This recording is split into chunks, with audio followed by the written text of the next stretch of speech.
today. I'd like to welcome everyone to the third annual Sports Law Symposium. My name is Catherine White, and I'm the current editor-in-chief of this third volume. Today, we're really excited because we're here to discuss the concept of amateurism and the impending future of the litigation with the NCAA. So far, the topic of amateurism is a big deal with athletes, coaches, the media, and legal practitioners alike, which we have here today. As the media highlights student-athletes' quest for pay model, it's left us all wondering what the future of the NCAA is and the concept of amateurism as a whole. With the case of abandoning the NCAA as the forefront of the issue, we're left not only wondering if former athletes and current student-athletes should be paid for their services, but also whether the usage of their likeness in video games as such will lead to them being paid. We hope that today's 5 distinguished panelists will help us further this debate on this fascinating issue. I, along with the rest of the executive board, would like to take this time to thank a couple of people that are here with us. First, we'd like to thank Dean Gershon and the rest of the faculty and staff for the continued support of this organization and this program that we have. We'd also like to thank Mr. and Mrs. John Paul Jones for their generous donation that is helping us create a much bigger goal and dream for us here with the Sports Law Review. And I would also like to thank all of the current members of the Sports Law Review for their help with this event and their continued dedication to moving the publication forward. And lastly, I want to thank our faculty advisor here with us today, Professor William Berry. Professor Berry received his undergraduate degree from the University of Virginia and his law degree from Vanderbilt. He also has his Doctor of Philosophy and Law for the University of Oxford, where he also received his Master's of Science degree in Criminology. Professor Berry is the winner of the law school's Outstanding Law Professor Award, and he is also the winner of the Outstanding Teacher Award for the whole university. So we'd like to welcome Professor Berry.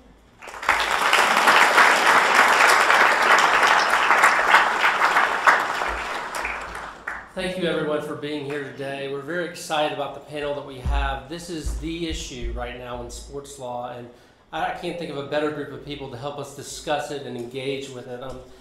The biographies of our distinguished panelists are in the program, so I'm not going to go deeply into them, but I want to introduce them to you quickly and then get out of the way so they can explain to us the landscape that we're dealing with the future of college athletics, maybe where it's going to go after O'Bannon, and some opinions about all those things. So first we have with us Maureen Weston from the University of Pepperdine, where she is the director of the Entertainment, Media, and Sports Dispute Resolution Project there. She received her law degree from the University of Colorado and her undergraduate degree from the University of Denver in economics and political science, and has written extensively on this issue. So we're excited to welcome Professor Weston. Let's give her a round of applause.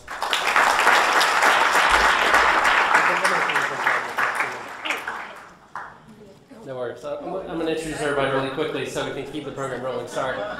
Our second panelist to her right is Matthew Mitten, who's a professor of law and director of the National Sports Law Institute and the LLM Sports Law program at Marquette. I think one of the only law schools in the country to offer an LLM in sports law.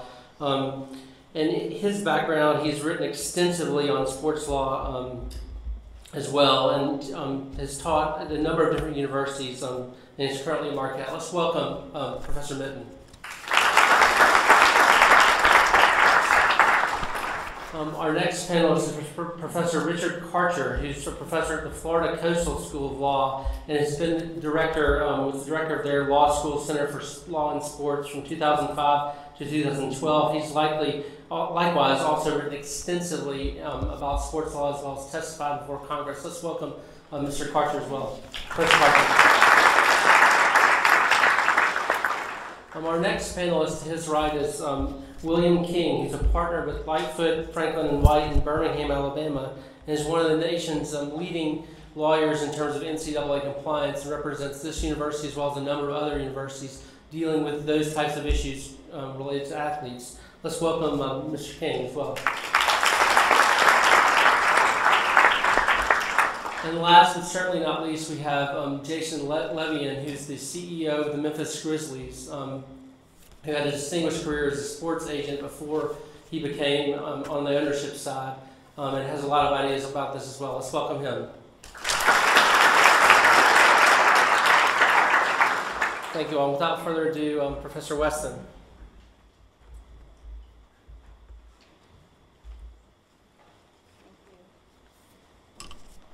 Thank you. I'd like to thank the Mississippi Sports Law Review and Editor-in-Chief Catherine White and Professor Berry. It's a pleasure to be here. So the title that I thought I'd take on this is Suppose They Win. And we'll be focusing, or at least I'll be focusing my remarks on the litigation rocking, perhaps earthquake style, certainly the NCAA and electronic, the EA Sports and intercollegiate athletics as we know it. I'd like to provide a chronology basically of the claims that are at issue and the lawsuits going on, and then see where we are, what's pending, and some options that we can be looking at in this litigation. We know intercollegiate sports that the NCAA is an association of over 1,000 member college institutions, conferences, and it's the governing body for intercollegiate sports. The NCAA bylaws and websites announced that it was founded in 1906 to protect young people from dangerous and exploitative athletic practices at the time. That was 1906. A lot's changed since then in terms of the technology and the opportunities for exploitation, but the purpose of the NCAA is to provide a governing body to ensure that intercollegiate athletics is part of the educational process, and they're there to ensure that there's a clear demarcation between professional and amateur sports. Of the values that can be provided by participation in intercollegiate athletics, it is an opportunity given to over 450,000 NCAA student athletes. That's at the various divisions 1, 2, and 3. But many of you are here probably because you love sports and you know the value of sports and the opportunities that it provides to those of us still at it, to succeed not only in the field but in the classroom and to carry on to our private lives as well. And many students could not attend college without the benefit of the athletic scholarships that are provided through intercollegiate athletics and the NCAA. So this concept of amateurism, which is the subject of today, the NCAA guards this concept of amateurism, and the definition of amateurism that we've talked about, or we understand, is this idea that, well, by definition, amateurism means that you pay without play. Professionals get paid to play. So the NCAA rules provide that only an amateur student athlete is eligible to participate in an NCAA-sanctioned sport, and they may not accept any type of compensation, and there are rules against endorsements, so this idea of no commercialism in college sports. So we all believe that, I think. And the NCAA, as a condition of eligibility, so student athletes are regulated in virtually every aspect of their collegiate experience in terms of GPA, the requirements on practice times, and they have a condition, as a condition of participating in intercollegiate athletics, are required to sign this Form 08-3A.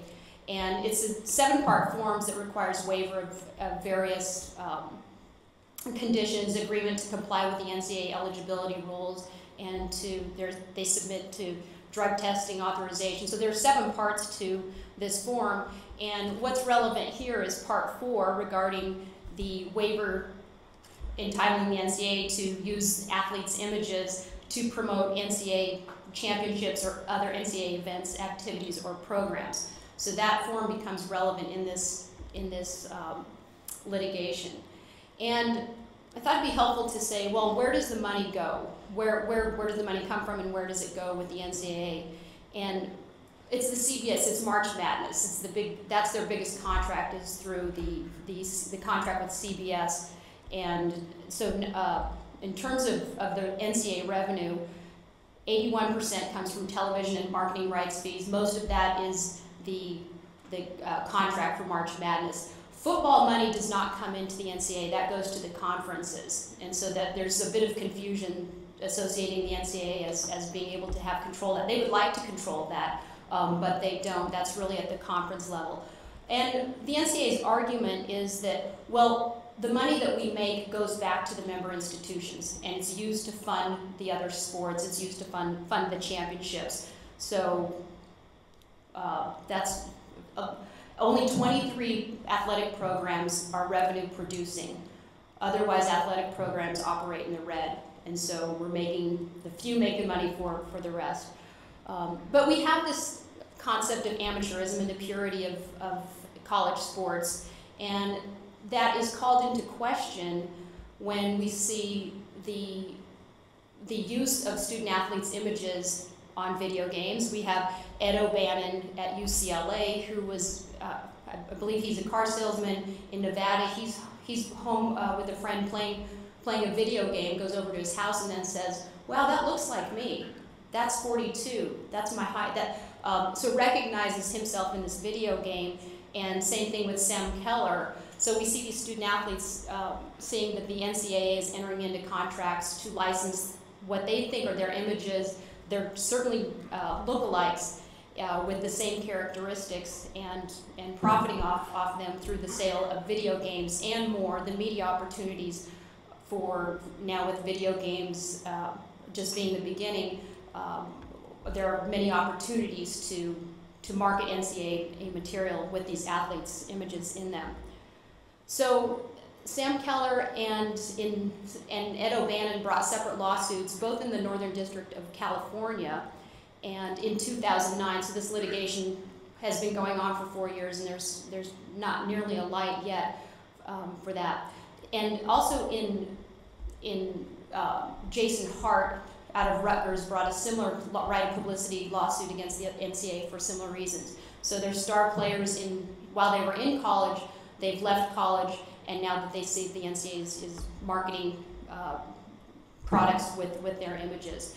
So the two claims that are in play right now, the first is a right of publicity claim. That's a state law claim that really holds that it's the unauthorized use of a person's image or identity for commercial gain. And so each of us has a right of publicity, some more valuable than others. So when someone takes our picture and then starts putting it on products for sale, we have that claim.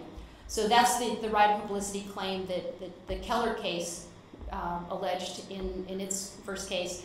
And the NCAA's response to that and EA Sports' response was, well, this is a creative work. It's a video game. We have avatars. We're doing computer digitation. It's transformative. It's like a book. It's like writing. It's a creative, expressive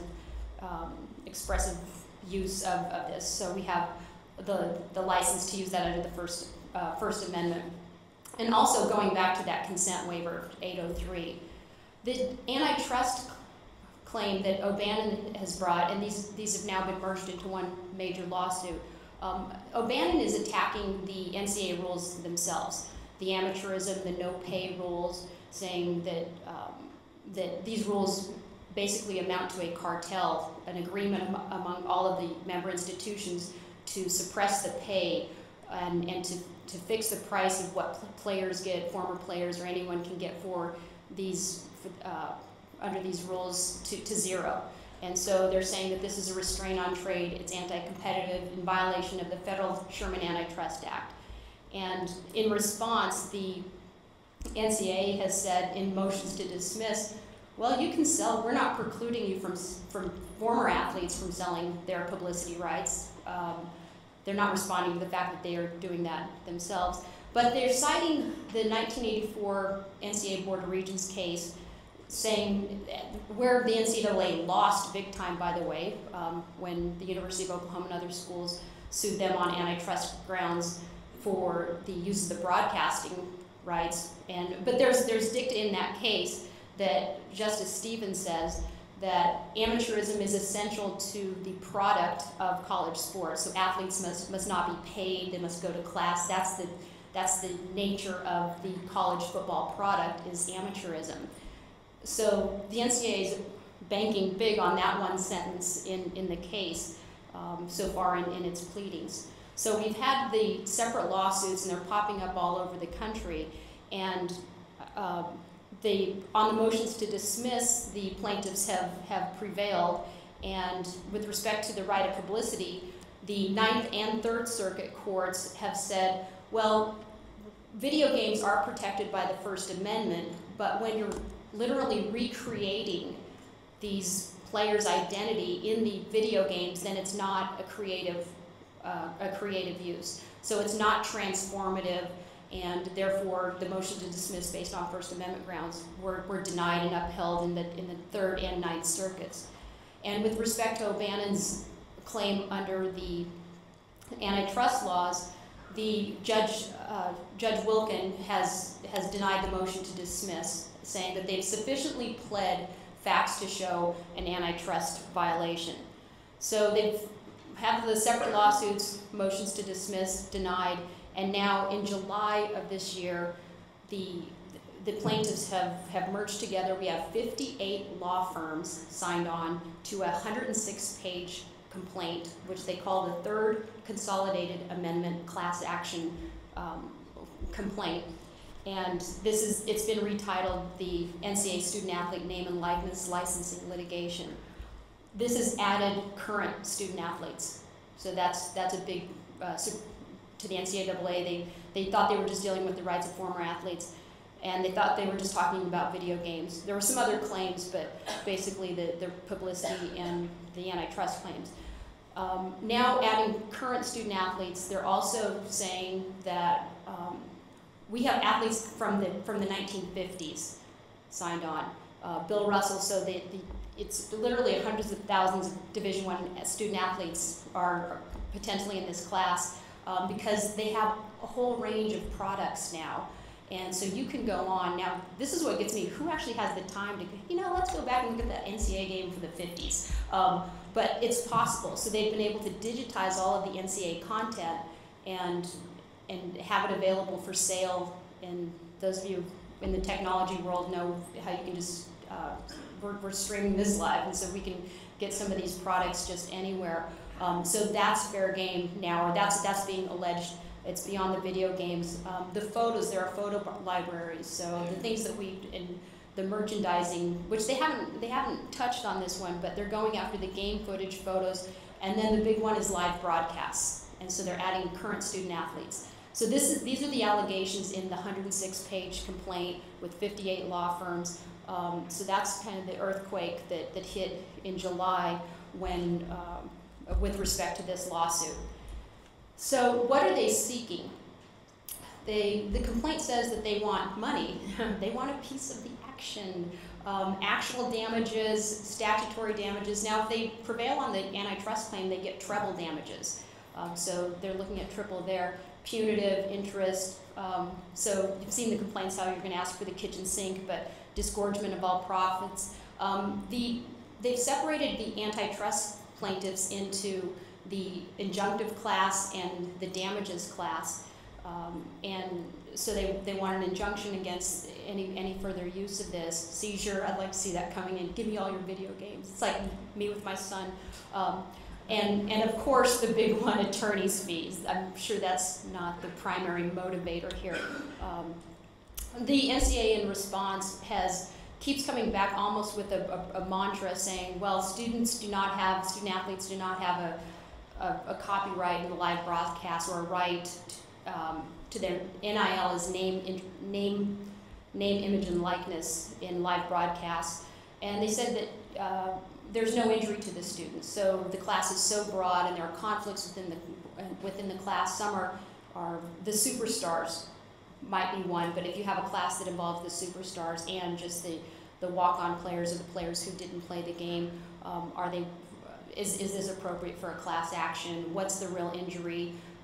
The student athletes can go out, former student athletes can go out and try to get their own market.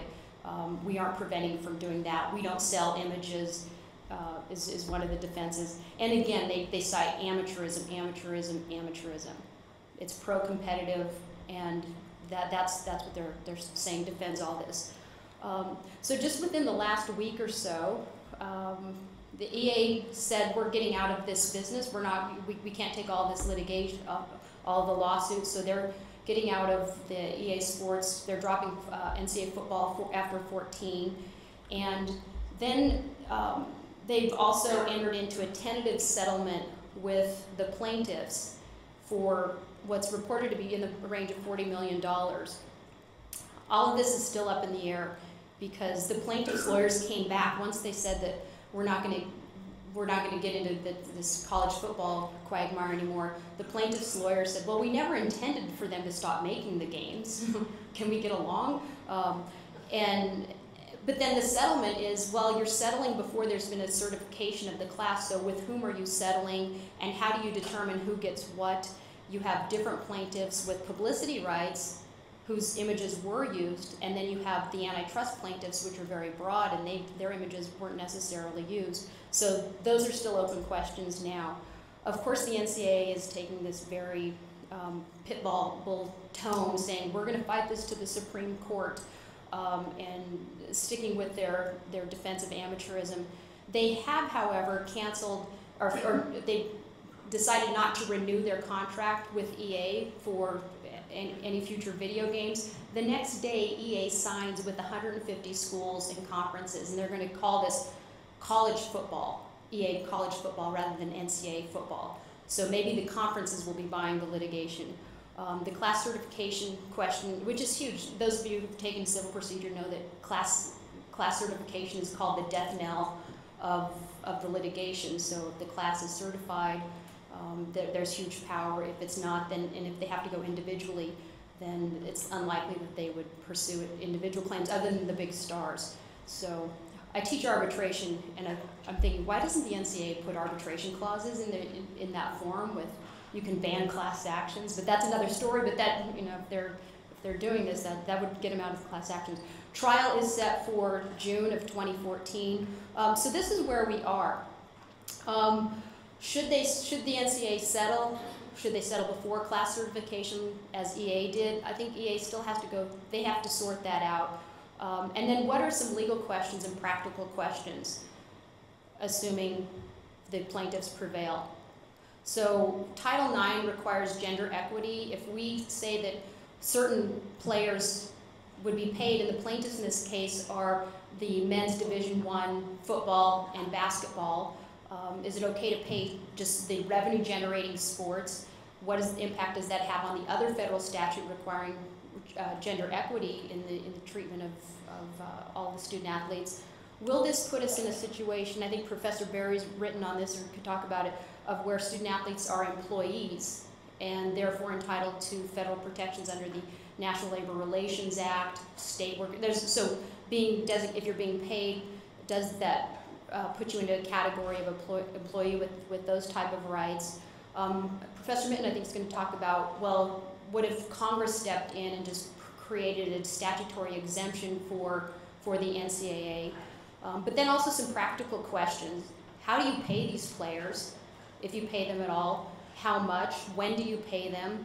And so there have been proposals about a student athlete trust fund, and maybe that you have severance payments, you don't get paid while you're in school, but when you're out, and then maybe put some into other funds for health insurance and filling the costs of the costs that aren't covered by scholarships. There are questions about that. So I want to just, I think, leave it there and pose for us to think about, is amateurism dead? Should it be? Or what will happen to the non-revenue sports? So I think I want to say go Rebels for tomorrow.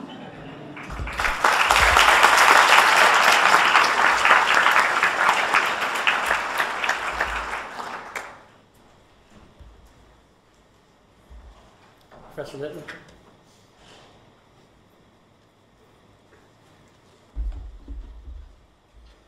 Well, good afternoon, everyone. It's really a pleasure to be here, and I want to thank Catherine and the editors and members of the Mississippi Sports Law Review for organizing this.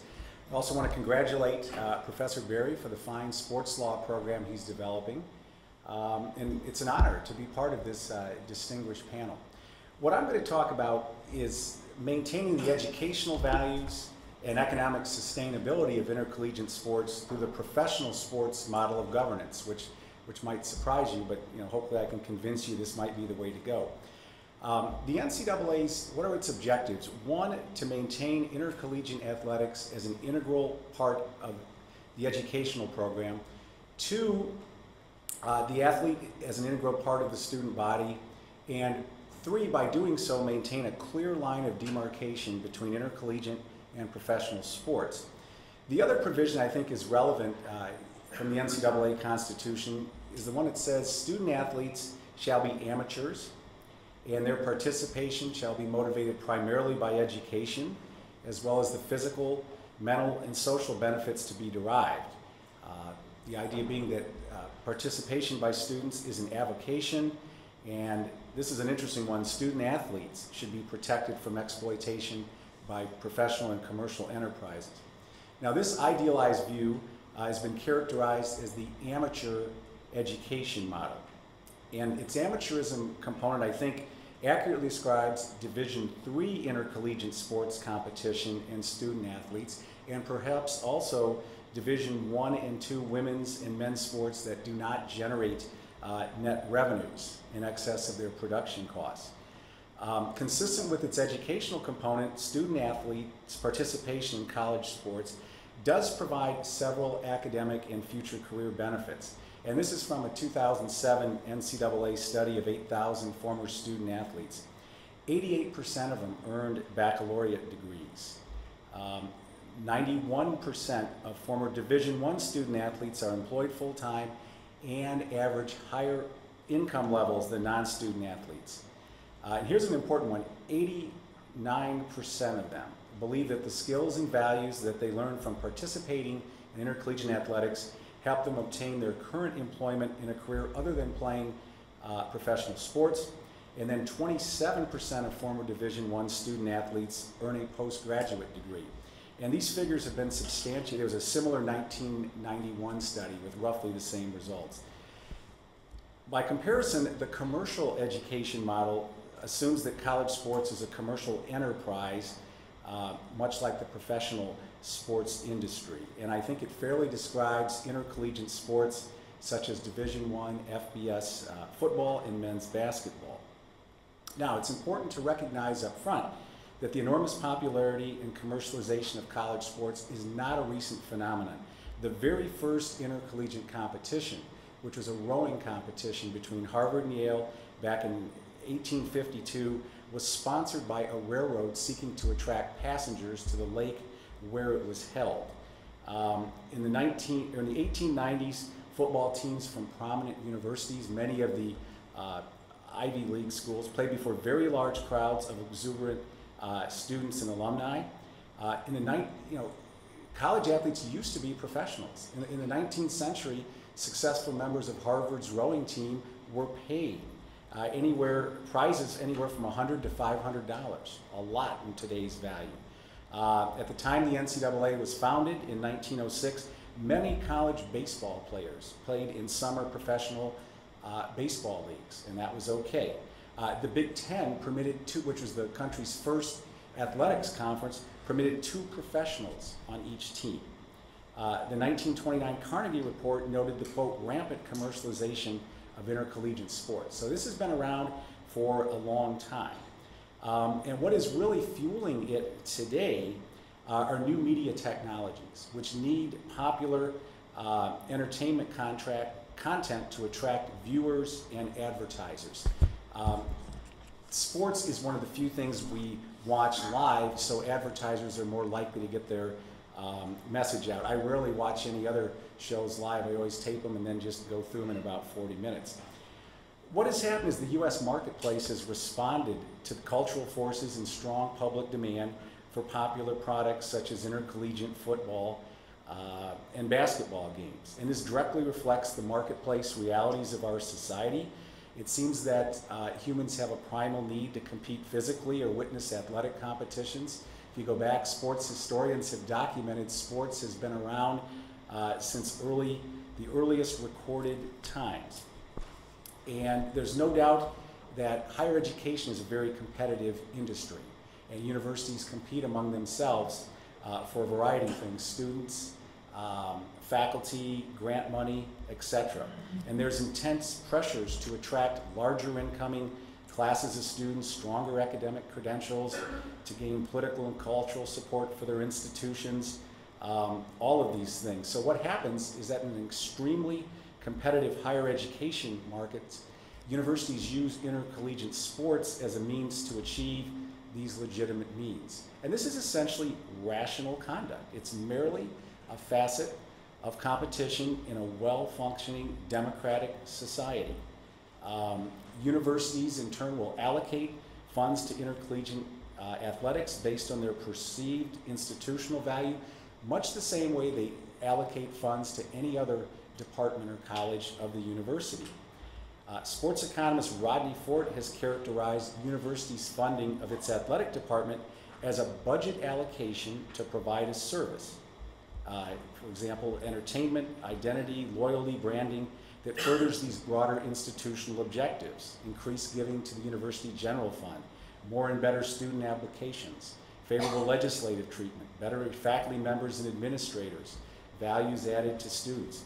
And there have been many universities that have in fact used intercollegiate athletics as a tool to achieve greater public recognition and prominence. Notre Dame, for example, its reputation, even internationally, developed pretty much in lockstep with its football program. University of Florida, after winning multiple national football and basketball titles, huge increase in its fundraising. University of Connecticut based its growth and development on an intercollegiate basketball-centered strategy. Boise State University has done the same thing with its football program. So it's the use of intercollegiate sports by university leaders as part of their efforts to enable their respective institutions to flourish in an increasingly competitive environment. It's a rational response to marketplace realities. But here's where the problems result. This commercial exploitation of the entertainment value of particularly Division I FBS football and basketball creates an inherent tension with the university's academic missions and has the potential to overshadow or marginalize the educational aspects of intercollegiate athletics. It also blurs the clear line of demarcation between intercollegiate athletics and professional sports that the NCAA seeks to maintain. Third, it raises the question of whether maintaining the, quote, amateur nature of sports is appropriate given 21st century economic realities. When we have the NCAA, the most recent Final Four basketball contract, it's going to generate $11 billion in revenues. Numerous athletic departments have generated more than $100 million annually in revenues. Coaches, some of them make millions of dollars. Now, here's the thing that's very ironic. Despite the multi-million-dollar revenues that are collectively generated, relatively few Division I athletic departments, approximately 20 to 25 each year, generate revenues that equal or exceed the costs of producing intercollegiate athletics. So there's a real economic sustainability issue here. Like professional football and basketball, college football and basketball, enormously popular forms of entertainment with very substantial commercial value. However, intercollegiate sports aren't based on a commercial/professional model, which would underpin, for example, the NFL and NBA. College football and basketball players are student athletes who are expected to strive for excellence in academics as well as athletics, unlike professional athletes who focus solely on the latter objective. As former Ohio State football coach Woody Hayes said, the coach will squeeze every bit of football from each player that he can, but in return, the coach must give that man every legitimate measure of help needed to get, quote, the rest of his education. We feel that the man who plays college football and does not graduate has been cheated. I'll let you draw your own conclusions where I went to undergrad school. The appropriate response, I think, to the multi-billion-dollar commercialization of Division I FBS football and men's basketball is not professionalization of those who participate in the sports. No question, the demands of these sports, particularly in season, require significantly more time than a mere avocation. And virtually all participants receive an athletic scholarship, which is in reality a form of pay for play, which negates any true amateur status. Nevertheless, their participation should not be motivated solely or primarily by economic rewards as professional athletes receive. If college football and basketball players, as well as others who participate in the net revenue-generating sports, are compensated based on the revenues they generate or their athletic fame during the time they're students, they would be appropriately characterized as professional athletes, university employees, and this would raise a host of new tax, labor, antitrust and workers' comp issues, among others. In my view, a better alternative is to ensure that intercollegiate football and basketball players, who generally devote more time to their respective sports than other intercollegiate athletes, and have lower graduation rates. The figures would show anywhere from 9 to 13% of football and basketball players, their graduate rate is lower than the rest of the intercollegiate athletes. It's important to ensure that they receive the educational, physical, mental, and social benefits of their bargain with their respective universities, which in turn would provide them with more significant long-term economic benefits than compensating them for their playing services like professional athletes. For this to occur, however, there's going to have to be significant legal and structural NCAA governance and reforms. Now, back in 2010, I co-authored an article titled Targeted Reform of Commercialized Intercollegiate Athletics. And we observed that courts' reliance upon the amateur education model of intercollegiate athletics, they relied on that to reject student athletes' antitrust challenges to the NCAA's amateurism eligibility rules, that this is really inconsistent with the current economic realities of Division I FBS football and men's basketball. Under current antitrust law, a broad range of NCAA rules designed to preserve amateurism is legal regardless of any adverse economic effects on student athletes' economic interests, including prohibiting price competition among universities, that's currently okay, or payment of fair market wages for their athletic services, or not allowing them to receive any athletics-related pecuniary benefits from non-family third parties. So I think courts should just take a hard look in the mirror and recognize that the commercial education model applies to big-time intercollegiate football and basketball, and characterize NCAA amateurism rules, which would include, this is basically the substance of the NCAA name and likeness litigation, as restraints on economic competition among universities for student athlete services, which in turn would subject that to a very rigorous antitrust scrutiny under Board of Regents' Rule of Reason framework. So this would require the NCAA to prove, as a matter of fact, that the anti-competitive effects of these rules, which are the product of an agreement among the NCAA's member universities, are outweighed by their pro-competitive effects. For example, preserving a different brand of athletic competition than professional sports, or maintaining competitive balance among its member institutions, which cannot be substantially achieved by less restrictive means. That's a very high burden to satisfy. So although NCAA amateurism rules, they do have an effect of artificially reducing the cost, universities' labor costs to produce it, because they currently limit the economic value that goes to student athletes, room, board, tuition, and books, which isn't equal to even equal to the full cost of attendance. These are used to fund arguably desirable social objectives, such as subsidizing the costs of producing female and male intercollegiate sports that don't generate net revenues. On the other hand, they clearly subsidize some undesirable ones, such as paying exorbitant annual salaries well in excess of $1 million, much more than that, to head coaches in certain sports. What they also do is these amateurism rules have the unintended consequence of encouraging inefficient non-price competition for student athlete services. Anyone see the University of Oregon's new training and locker facilities? I mean, that's pretty incredible. However, I realize I'm running out of time, so I'll go pretty quickly here. We don't think antitrust law is the most effective means of ensuring that the revenues generated by these sports effectively further a university's academic mission and student athletes' welfare. Antitrust law, although it prohibits unreasonable conduct that has adverse economic effects, it does not require any reasonable conduct on the part of anyone, and it's not well suited to externally regulate the NCAA's internal governance of intercollegiate athletics, particularly rules and agreements that define this unique brand of athletic competition.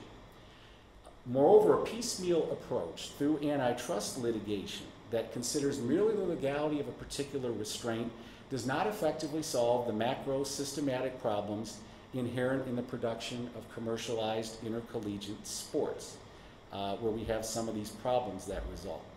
So what my co-authors and I advocated was that Congress should provide the NCAA and its member institutions with immunity from antitrust liability under Section 1, at least in the input market. And that would include the two main inputs are student athlete services and coaches. So those things could not be subject to antitrust challenge. Expressly conditioned on the adoption and implementation of several targeted reforms to, one, ensure that commercialized intercollegiate sports furthers legitimate higher education objectives, two, provides student athletes with the full benefits of their bargain, three, enhances the likelihood they'll obtain a college education that maximizes their future career opportunities other than college sports. So I'll just briefly go through four things we mentioned. One, at least a four-year athletic scholarship that covers the full annual cost of college attendance, as well as tuition funding for additional years of eligibility to complete one's degree, if necessary to complete a bachelor's degree, as long as they're in good academic standing. There's some good research out there that shows that even football and basketball players, they get close to 90% graduation rates if they're given 5 or 6 years. So should get free medical care or health insurance if they're injured, because these sports is basically a cost of doing business. That's the injuries. Mandatory remedial assistance in tutoring for entering student athletes if they have indexed academic credentials below a certain percentile. We just threw out their 25th percentile. And then what we propose is that some of these revenues be used to create a postgraduate scholarship program. That, things coming in from the sales of merchandise, incorporating aspects of student athletes' persona, which would be sales of team jerseys, broadcasting, video game rights, and that this ought to be available to all athletes who participate in these sports, not just the, quote, superstars, because everyone's collective efforts contribute to that. Now, we built on that a little bit, where given the likely future restructuring of NCAA Division I governance, I think it's appropriate to appoint an independent commissioner or multi-person commission to oversee Division I sports, which has best interest authority to develop and implement internal reforms to ensure that commercialized intercollegiate athletics are primarily an educational endeavor, and that student athletes in sports generating net revenues receive valuable education benefits. I think there's just too much money involved to expect the participants to police themselves. That's just contrary to economic theory. And for many years, the U.S. major professional leagues have very effectively been governed by an independent commissioner with broad best interests of the game authority. I have the real privilege of co-teaching professional sports with Commissioner Bud Selig, and learned a lot in teaching with him over 5 years how he does it, and it works pretty well. Baseball is doing well. I think by following that model, college sports would be better. Just real briefly, what should the commissioner have the power to do? I'd say at least three things. One, to require each Division I university's intercollegiate athletics department to be financially self-sufficient. So its revenues ought to at least equal its expenses over a designated period of perhaps 3 to 5 years, which would give each university the flexibility to determine which mix of sports to offer and invest in to achieve its individualized objectives consistent with Title IX gender equity concerns. Notice this wouldn't be a cap. This would be more analogous to UEFA's financial fair play rules, where you basically say you can spend what you want, but you better make sure that it's at least equal to your cost. Second, the commissioner should have a pool of money, and I would say perhaps at least 20% of the pooled football and basketball revenues to reward universities for achieving objectives consistent with the values of intercollegiate sports. For example, high graduation rates may be what's necessary to maintain competitive balance. That's what Commissioner Selig has, and that's what's resulted in positive things in baseball, like competitive balance. And then finally, perhaps authority to discipline individual universities for egregious conduct inconsistent with intercollegiate athletics. Thank you very much.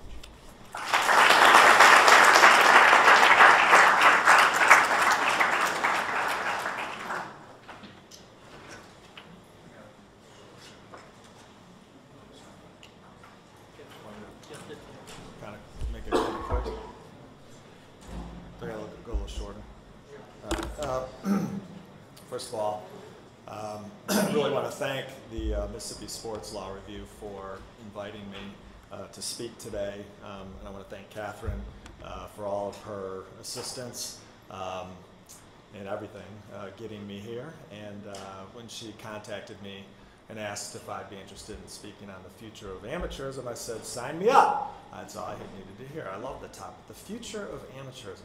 And I also even agreed to write a paper for the review. And I'm going to go over a little bit of some of my thoughts on what I wrote about. In a limited period of time here, this is so complicated. There are so many issues surrounding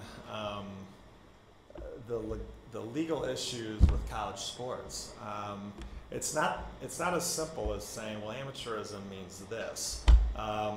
That is at its core the issue right now in all kinds of litigation, not just the O'Bannon case.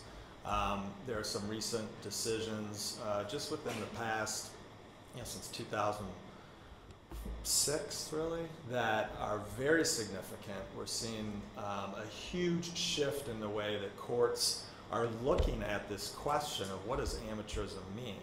At its core is that question, what does it mean? And then the second question that I view as to being a core question in all this is who gets to decide what it means, right? So we can look at the professional models and we can look at sort of our views about what we think the world of amateur sports should look like according to us in our own individual ways and what we think we'd like to see happen. I think that what ultimately you have here is a situation where the players are standing up and they are speaking out. They're more litigious. We didn't used to see this. We used to have a situation where players never questioned anything. Now you have a situation where they're questioning everything the NCAA does and is all about. And they're willing to do it publicly. They're willing to sign their names to a petition, 300 student athletes on a petition at the major schools saying, hey, we think that we deserve some of this revenue, of this broadcast licensing revenue. I believe in the O'Bannon case, one of the most significant pieces of the O'Bannon litigation is not the outcome of what's going to happen. Because I even think if they lose the case, if the plaintiffs lose the case, I think we're eventually going to come to a situation where the principles of supply and demand are going to dictate a shift in the way amateurism is handled and the way in which players organize themselves in any way, shape, or form they decide to do and get more benefits and rights, whatever that looks like. And I'm not even going to speculate as to what those might be or should be. The fact that current student athletes with eligibility remaining have signed their name to a complaint, a class action complaint against the NCAA in and of itself is significant to me. Another piece, it shows some sort of starting of collective effort and organization and challenging what amateurism means and who gets to decide what it means. We've seen some cases where courts very recently, in recent years, have sort of shifted their views on what, and sort of deferring just to the NCAA and what amateurism means. The Seventh Circuit last year, just as a matter of fact, in 2012 decision in the Agnew litigation, even though the Court of Appeals dismissed the plaintiff's complaint, it was an antitrust case challenging the one-year scholarship limit and the number of scholarships that can be awarded on antitrust grounds. Even though the court said, we're dismissing you because your complaint doesn't sufficiently define a relevant product market for antitrust purposes, the court went way out of its way to explain that it completely disagrees with its decision 20 years ago in the Banks litigation, where Banks, the Court of Appeals, the Seventh Circuit, said that players don't make up a labor market for antitrust purposes. The Seventh Circuit in this case went out of its way to say, we were wrong there. There's clearly a labor market here for antitrust purposes. It's just that the plaintiffs didn't define it as such at all. And then I was involved in a case, the Andy Oliver case, which was now, time's flying by, 4 years ago maybe, 5 years ago. This was a situation where a college baseball player was challenging the NCAA's no agent rule. Well, he had been drafted out of high school, and he decided to go to college. He was drafted, and he had somebody represent his interests with a professional club to try to come to an agreement to decide if he was going to go pro or go to school. He decided to go to school. Well, the NCAA got wind of this a couple years later into his junior year. So, no, it was after his sophomore year, I'm sorry. After his sophomore year, right after the end of the season, and basically declared him ineligible for having a lawyer represent his interests in a negotiation with the professional team, taking the view that, well, that violates amateurism. Well, he sued the NCAA, and he argued that there's a lot of precedent on the books. Jeremy Bloom comes to mind. So those of you who follow sports law, who was declared ineligible years ago, in 2004, I guess, for violating the endorsement rule. There's another rule, right, which says that you can't market your likeness in a product or service, right, in a licensing transaction. The court in that case said, look, you know, what he challenged it was on grounds of arbitrary and capricious rulemaking. The rule on its face being arbitrary and capricious, and the application of that rule to his transaction, if you will, as being arbitrary and capricious. And the court said that, you know, the standard to apply there to determine whether something is arbitrary and capricious with the NCAA rules would be if it is rationally related to the we've heard this I think 3 times, Maureen and Matt, the maintaining the clear line of demarcation between amateur and professional sports. So if it's rationally related to that purpose, right, then it's not arbitrary and capricious. Well, the court said, no, it's not arbitrary and capricious because we think that, amateurism somehow means that you shouldn't be a commercial billboard or something like that, right? Shouldn't be billboards for commercialism or something of that nature. That was 2004. And that's the state court in Colorado. I would question today how a court might look at that situation and say, is this endorsement rule really preventing amateurs from being billboards for commercialism? I mean, come on, today's day and age, are they really, is that rule really prevent, aren't they already billboards of commercialism? And isn't that what this is all about? I mean, it's commercialism to its highest extreme. And the fact that, I question whether the same court would decide that case today. Nevertheless, that and in the Andy Oliver case, he challenged the NCAA's no agent rule on the same grounds, arbitrary and capricious. Well, court agreed and said, how does having a lawyer, when you retain a lawyer to represent your interests in a professional contract that you might sign, you're trying to find out if you want to sign it, and then you don't sign it and go back to college and play ball. I mean, how does that cross the line of amateurism and into professionalism? It doesn't. In fact, that was the argument. It basically said it's doing the opposite. It's keeping you an amateur, and that the NCAA should really have no interest in how much money you make after you are no longer an amateur. It should have no bearing on any decision that you make. And the other issue that's happening here is that college players are worth a lot more.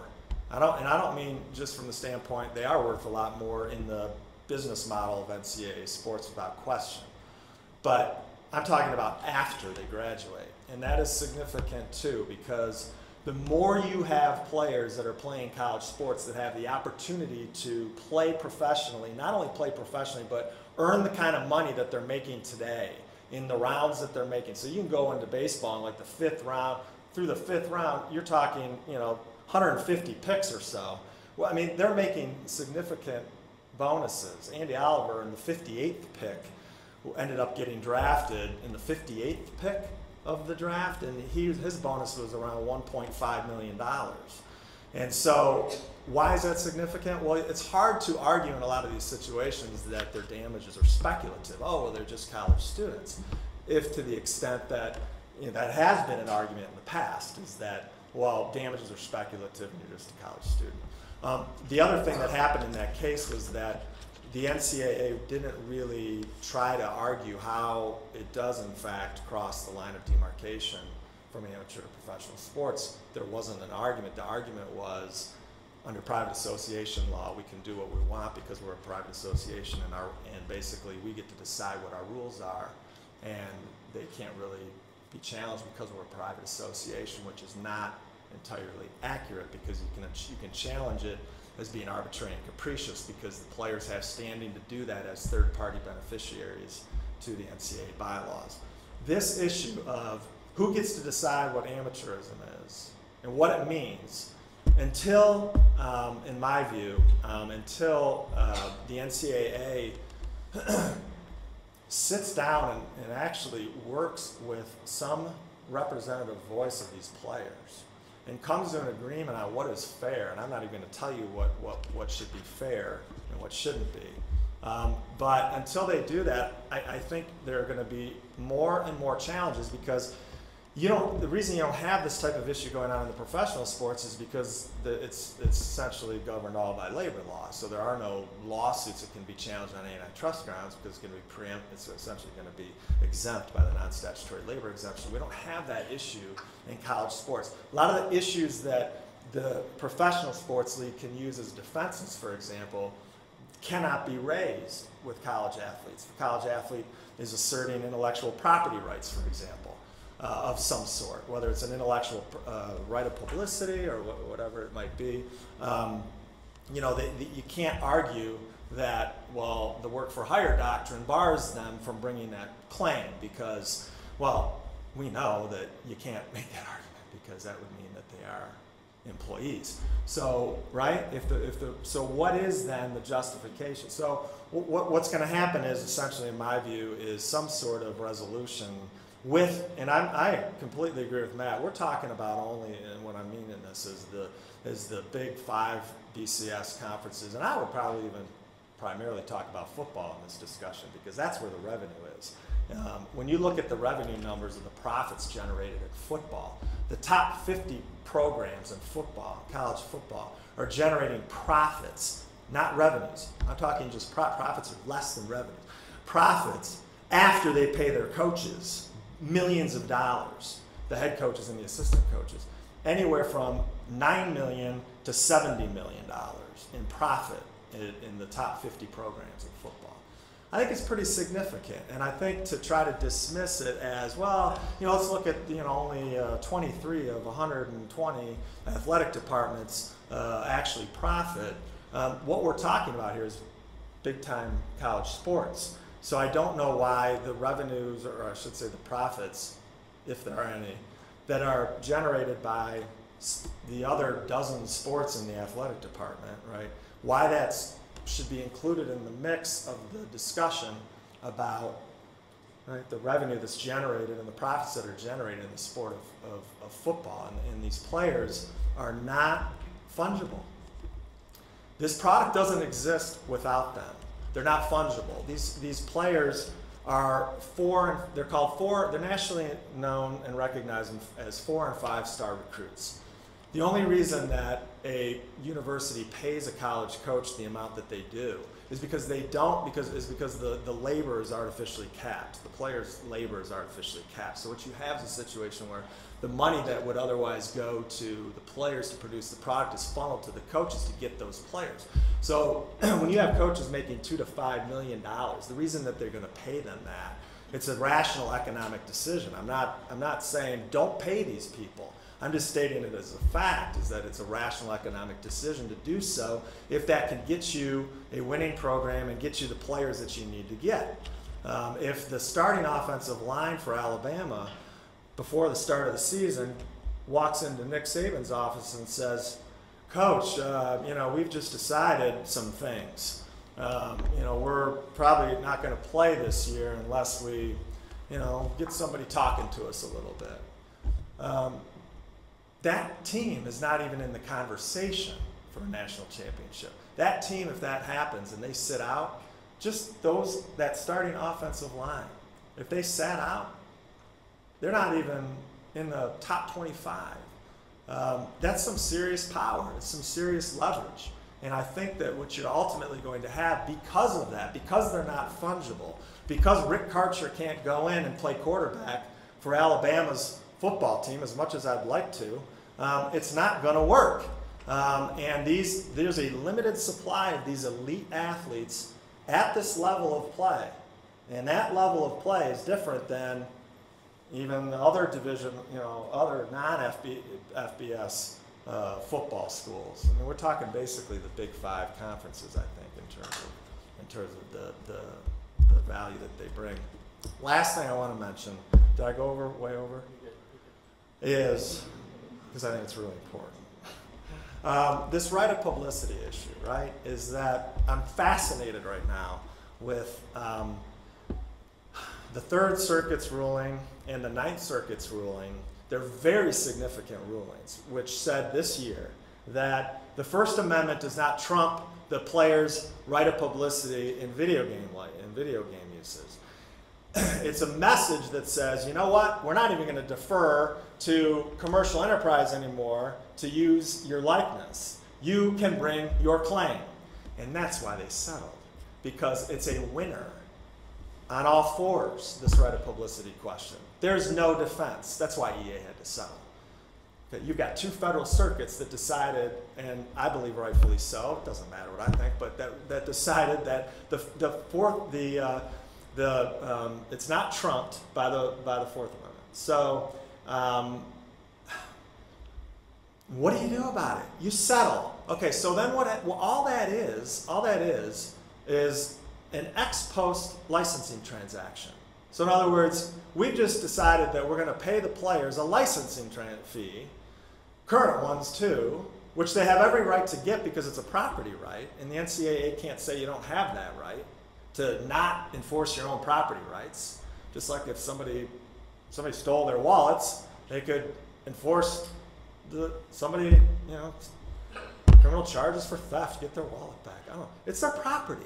You know, so it would be, that's why the NCAA, I believe, had no choice really but to say to Johnny Manziel in his situation, you can sue for, you know, use of your name on a t-shirt.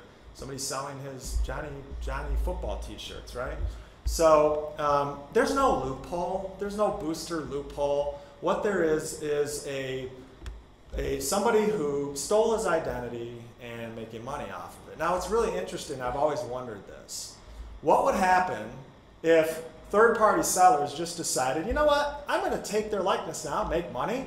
Good, sue me, and I'll pay you in a settlement, or I'll fight it, and if I lose, I lose, and I'll pay the judgment.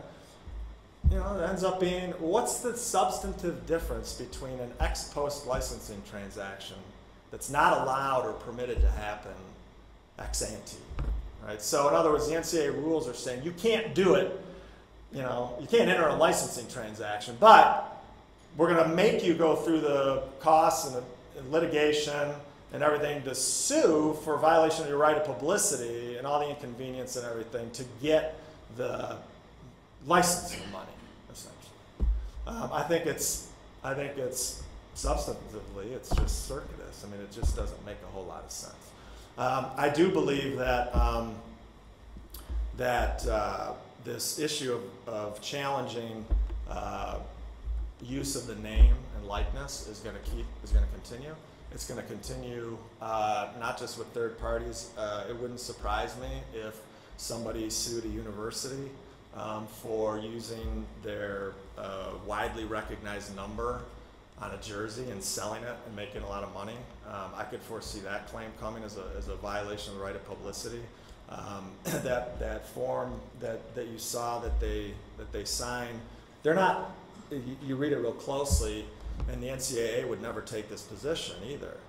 it doesn't say that they're assigning their right of publicity to the university, that they're assigning their rights to the university or the NCAA to use their names and likenesses for sale and commercial products. They never even take that position. They can't take that position because that goes against principles of amateurism for somebody to do that. In fact, they make universities and student athletes basically prevent third parties and people from doing that. The bylaws require them to do that. That issue would be interesting in terms of whether players should be compensated for the use of their likeness in the jerseys. My personal opinion, doesn't really matter what I think, but my personal opinion is I don't understand how a lot of these issues that supposedly impact amateurism, I don't know, I'm not sure how they do from an objective standpoint. This amateurism is getting, it's like a blob, like the 1958 film, The Blob, it just like keeps grabbing and consuming, different things like this, you can't have a lawyer represent you, in a contract negotiation with a club. You can't sell your pants that you own title to, your football pants that you got from winning a game, even though you own that, you can't sell that because that violates amateurism. It just keeps pulling in things, and I happen to believe that some of these things are going to be challenged more frequently because the economics drive that result based on essentially.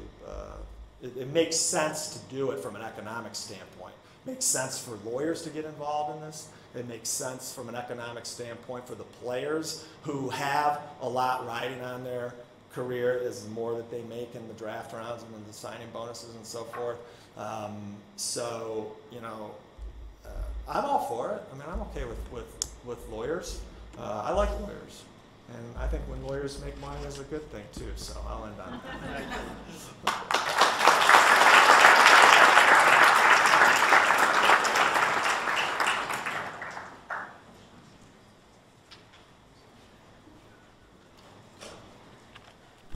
Good afternoon.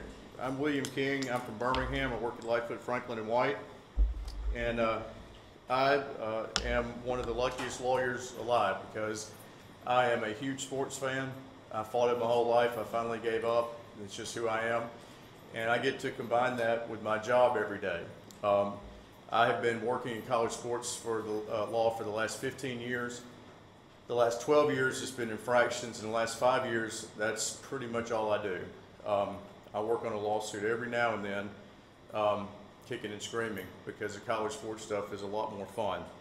In the last 5 years, I've had the good fortune to represent Auburn University. You may have heard of Cam Newton, Southern Cal, Reggie Bush and O.J. Mayo, Texas A&M, Johnny Manziel. For those of you who want to ask me about Johnny, I will be happy to meet you back in this room at 6 o'clock tonight. I will be safely back in Alabama across the state line, and you can all talk among yourselves. Also represented North Carolina and South Carolina in their football cases. Have you noticed the theme here? These are all football cases. My partner, Gene Marsh, has represented Michigan and Georgia Tech. Jim Tressel, sorry, Matt, and Penn State. And the Sandusky stuff, which I maintain has nothing to do with compliance, but they needed help. I've also represented a Division III school. It's one of the top 5 academic schools in the country. And you want to talk about a change of pace from what I've been accustomed to. It was absolutely wonderful working with them because they did not know the first thing about NCAA rules. It was very fun. I'm going to make a disclaimer at the outset. We've talked a lot about the NCAA, like they're the bad guy. Anything I say that may be viewed as critical of the NCAA is not intended that way. The people I work with 99% of the time in enforcement, they don't make the rules. They don't have any say-so about what the rules are. Their job is to enforce the rules, whether they agree with it or not. I've had conversations with them about some rules that they don't think it makes sense either, but that's their job. You cannot imagine how difficult their job is. To try to get anything done without subpoena power, any person who's outside a university, a student athlete, or an employee has no obligation whatsoever to talk to them, to answer their call, to do anything. I have a lot of good friends at the NCAA. I often disagree with them, but there are a lot of good people there. And just remember, they will tell you quickly, but it's the schools that make the rules. You know, they guide the process, they have input, but at the end of the day, it's the universities and colleges that make the rules. Another thing that should be obvious by now, but I am not an academic. Please don't ask me about any of the cases that they just were talking about. I used to know about cases, but that was before I started doing this. And that's one of the great things about it is there's very little research. The NCAA and the Committee on Infractions will tell you that you can talk about prior cases all you want to. They have no binding effect, no precedent on us. Every case is a new day. And I don't have to answer discovery. I don't have to answer interrogatories or requests for production. And for those of you who are law students, you don't know what I'm talking about, but you soon will. I love college sports. The fact that all of you are here on a beautiful Friday afternoon suggests to me that either you do too or your professor told you you got extra credit if you signed up. I saw those notepads out front. And these are turbulent times. You know, I haven't been around forever, but I've done it long enough to know things were sailing along pretty smoothly till the last couple of years. And I think everyone in the process, people on campus, people at conferences, people in Indianapolis, NCAA, all want to protect college sports. They all want to see college sports continue to thrive and do well. So in organizing my thoughts today, all right, in order to know what to protect, you have to identify why do we love college sports? What's so great about it compared to other things? And I'm from the South and grew up in SEC football, and we are different. I can tell you, we are different. Other schools love their football, but there's a point at which they gain some sense of rationality and come back to reality. Not us, straight ahead. So why do we like it so much? Many of you will probably be in the Grove tomorrow. I think a lot of people, every Saturday is like a small family reunion when they go to a college football game. They see family, usually the family they actually want to see. They hand select who gets to come to the game with them. They see friends from college. They see people that they don't see outside of a business context. I think that's a big part of it. They're fierce rivalries. Take great pride in your school, whether you went there or not. And especially in our state, there are a lot of people, in Alabama, there are a lot of people who never darken the doors of a classroom, but that doesn't matter. I think college sports brings back great memories. You know, for those of you who are my age, think about, you know, the big game that you were at, your team won, and how much fun that is. Makes you realize that you should have appreciated how lucky you were when you were 18 to 22 years old on that college campus. And I suppose we could probably come up with a million different answers if we sat here and talked about it. The one answer I don't think you would hear about why we love college sports is the notion today that it's more pure than anything else. That these kids are out there because they love the game.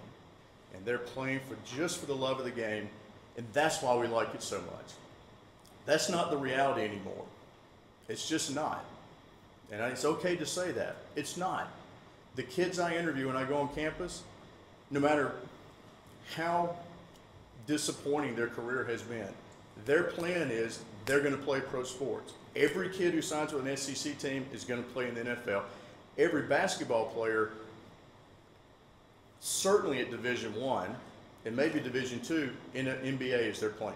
They did a survey of Division II players about 5 years ago. 50% of the kids, their plan was to play in the NBA. They weren't even good enough to get a Division I scholarship.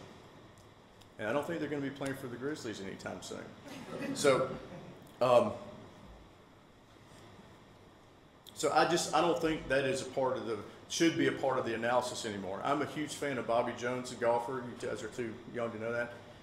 He won the Grand Slam in golf in 1930. He played as an amateur. He refused to play as a pro. He played in an era where he was the embodiment of amateur sports.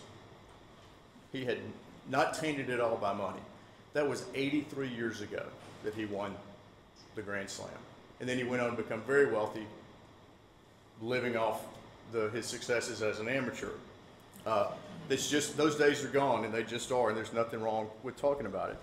College sports is a big business today. The fact that I can do nothing but represent colleges, trying to get to the truth, but at the end of the day, if there's a problem, minimize the damage, especially when it comes to football, because football is the train that drives the engine. It is. It makes so many things possible for other sports. And I'm going to disagree a little bit with analysis about athletic departments are not profitable. If you're looking at just that one bottom line, okay, a lot of them are not, but if you look in terms of what a successful and thriving athletics program will do with your for your donations outside athletics, will do for the quality of your student body, and how do you value those types of things, your overall image of the university. I think a lot of the ones that may not, they may be in the red, that when you look at their overall contribution to their university, I think that they are profitable. I'll give you an example. Texas Christian University. I live in Birmingham. I'd never heard of a student from our city interested in TCU. And about 3 or 4 years ago, every year, 2 or 3 of my friends, well, we're going to look at TCU with my daughter or son. At TCU, all you see, their scores are rising, their applications are rising.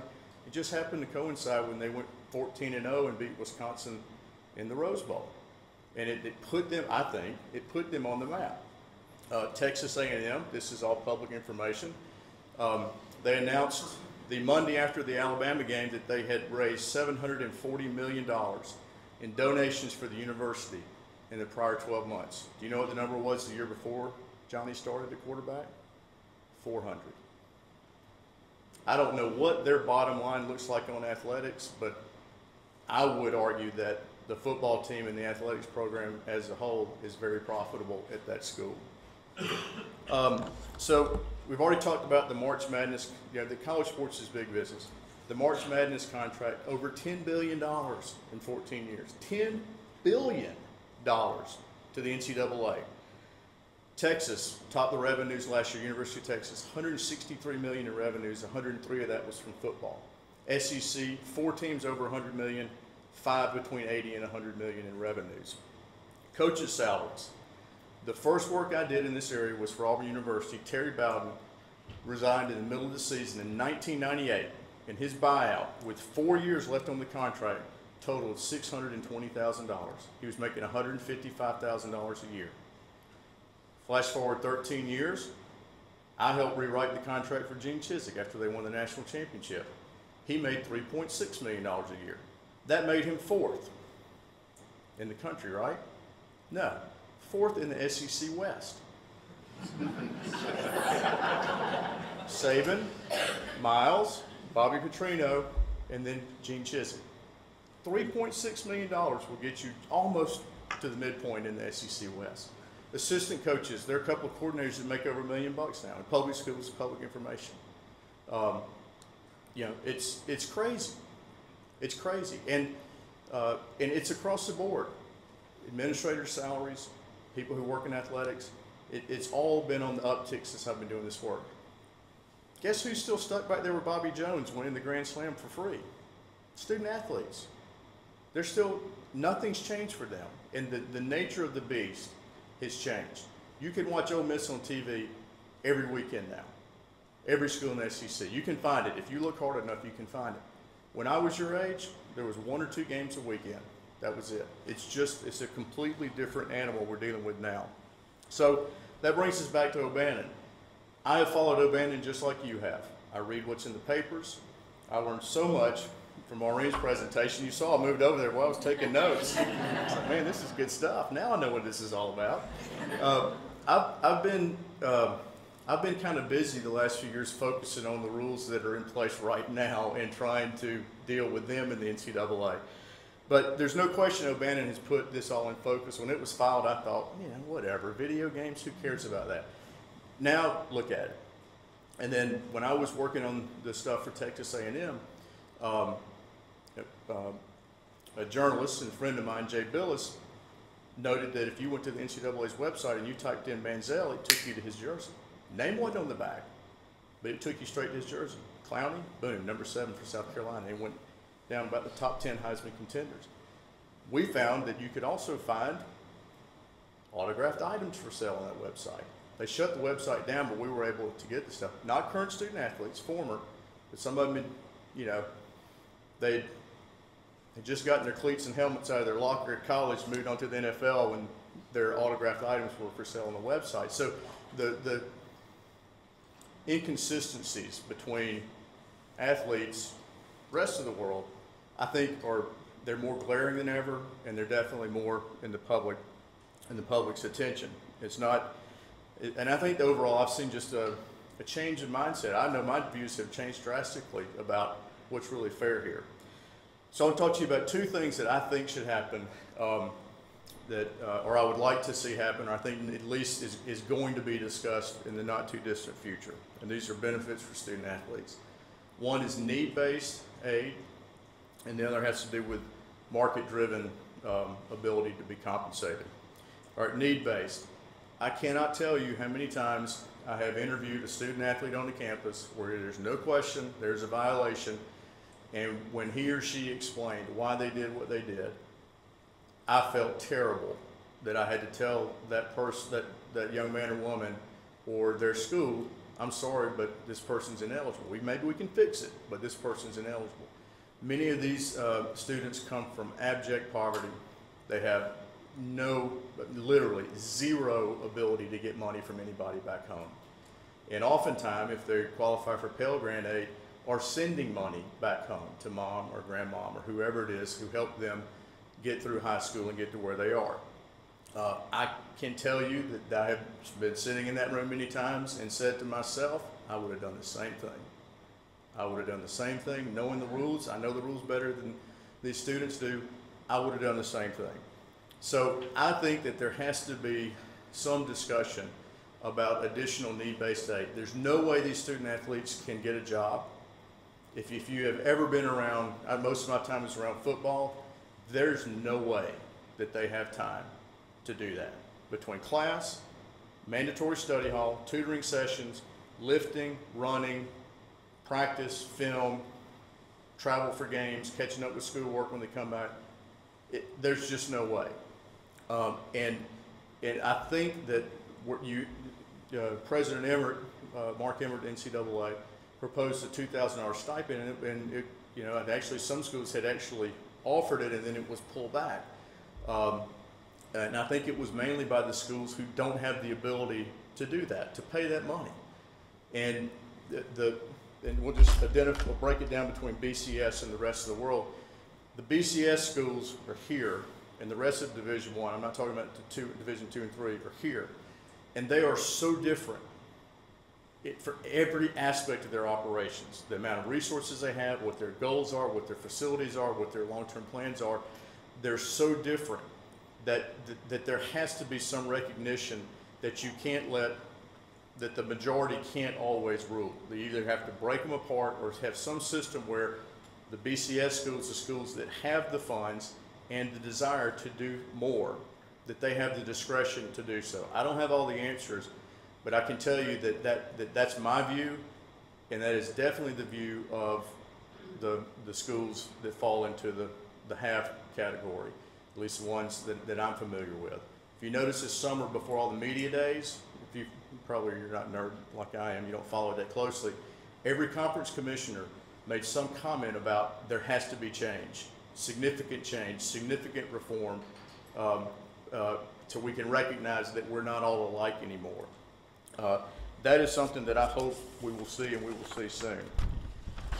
I don't have any sympathy for the kids who get their schools in trouble when they go on boondoggles. Agents take them to Miami or New York or LA, and they know it's wrong, and it's not to meet a need, But I've interviewed students recently where he sent Pell Grant home money his money home to his grandmother, who raised him until he ran out, and then he had to ask somebody for help. Wife and a young daughter, and he couldn't work, couldn't make ends meet, had to get help from somewhere else to pay for necessities like diapers and baby food and things like that. But those are the people that I think we've got to do more for. And I don't think it shifts the balance any, because competitively, because the schools that have the ability to do more, guess what? The best athletes are already going there. It's not like you know, I would have gone to, I don't know, I don't want to name the school, pick on somebody, a small school in the middle of nowhere instead of Notre Dame or Michigan, or pick your school. The kids are going there anyway, and that's not going to change. So I really think competitively, especially in football, I don't really think it makes much difference. The other thing I want to talk about, the secondary benefits, is the market-based or Olympic model. And I really have come along full circle on this one. I think the reality is that there's going to be some discussion about if an athlete, he or she, is good enough that a company wants to come and seek to have an endorsement deal or some type of arrangement with that person. Basically, you know, betting on that this person is going to be a good spokesperson when he or she is professional for many years to come. That is something that needs to be looked at. I'm not in favor of paying players or bidding for recruits or anything like that. I just think, sure, it'd be great for me. It'd be a lot more work to do if you turn the boosters loose, no question about it.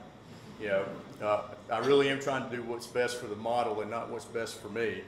But I just think that, especially when you see a kid like Marcus Lattimore last year has a devastating knee injury, second one, but this one was awful. And you know, there's especially in football, and I'm talking about football so much, they have such a short window before their bodies break down or somebody younger, faster, and better comes along. And the injury, the serious injury, the rate is so high these days as the game has become more violent and bigger and faster, that I just don't think that there's a legitimate basis for saying, oh no, you have to wait till you're 22 before you can do that. And I think the market would regulate itself. You know, the local boosters may want the entire starting 22 for the University of Alabama to help them with their sell cars at a car lot or something like that. But eventually, I think the market would regulate itself, and only the Nikes, the Adidas, the big companies would go after only the really truly elite athletes. And I'm going to try to speed along, but the basis in my mind for why do we view student athletes differently is there are really two. One is, well, the NCAA rules say so. Most of those rules were drafted long ago, or at least the notion that the philosophical basis for the rule is something that dates back decades and decades and decades. And the second reason is because this notion that, well, you're going to destroy sports, you're going to ruin the whole model of college sports and the fans' enjoyment of it if the players receive anything at all. And I just don't think that holds much water anymore. And the last thing I want to talk about, and this is just a pet peeve of mine that I talk about anytime I get the chance, is following up on what Rick was talking about, this baseball rule. I deal with this about once a year, and the rule is actually, I think Rick described it as charitably as it can be described. The rule is this: in baseball, if you're in high school, you're in the draft whether you like it or not. You don't declare, you're in. And so teams routinely draft lots of high school players. And so the NCAA, I think very well intentioned, said, well, we need a rule that will allow these young men to get the guidance they need. So the rule is that you can get an advisor, but you can't hire an agent. So if you're drafted, who are you going to ask to help you? Who's going to be the person best qualified to tell you what to do? Of course, it's baseball agents. So they go straight to the agents, but they can't hire them. They hire them as advisors. And you have to pay them for what they do. No agent that I know of works by the hour. It's percentage based, and they have to come up with this, it's some sort of compensation system. And the rule says that the advisor may have no contact at all with a major league team. One phone call, one anything, you're ineligible. You may not agree that, hey, listen, if I decide I'm going to go to the Dodgers instead of going to play at Ole Miss, I want you to be my agent. The minute you do that, even if you go back, even if you go to Ole Miss to play for 3 years, you're ineligible. You've hired an agent in the eyes of the NCAA. The thing that absolutely drives me crazy is this: is when the kid who is drafted is going to sit down with the Yankees to talk about his contract. The advisor may have no contact with the team, may not be in the room, may be in the next room where the family can run back and forth, but can have no role in the process. And I don't think that makes sense, but ethically, as a lawyer, and usually it involves lawyers, ethically, your job is to represent your client, not your job, you're ethically required to represent your client zealously. And in the Andy Oliver litigation, I'm familiar with the lawyer who represented Andy. That was a big part of his argument is the NCAA can't tell me what I do as a lawyer, how I fulfill my ethical obligations. So that is one that definitely needs to be revisited. I think if you allow them to have an agent who basically negotiates for them, and then the young man decides whether he wants to go to college or not, if he ends up going to college, and most of them do, it doesn't hurt the model at all.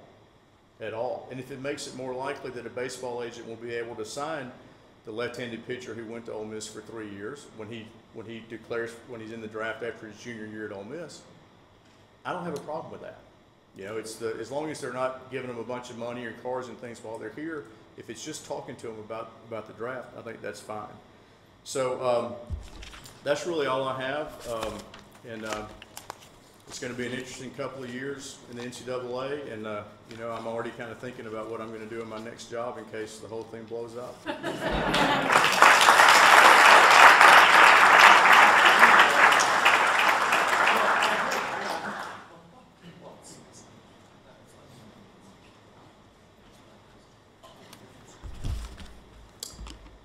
Thanks very much. I think I'm the last speaker. I'll be very brief so we can have some good dialogue. My name is Jason Levien. I am the CEO of the Memphis Grizzlies and an owner of the Major League Soccer team, DC United.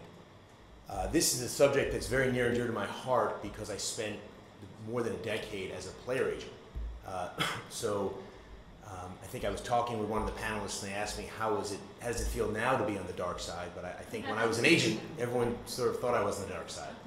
I'm also a former college athlete, Division III, and never really even had the glimmer of hope if I signed Williams' survey that I was going to be a pro. But what does amateurism mean? I come at it from the perspective of having been an NFL Player Association registered agent and certified agent as well as NBA.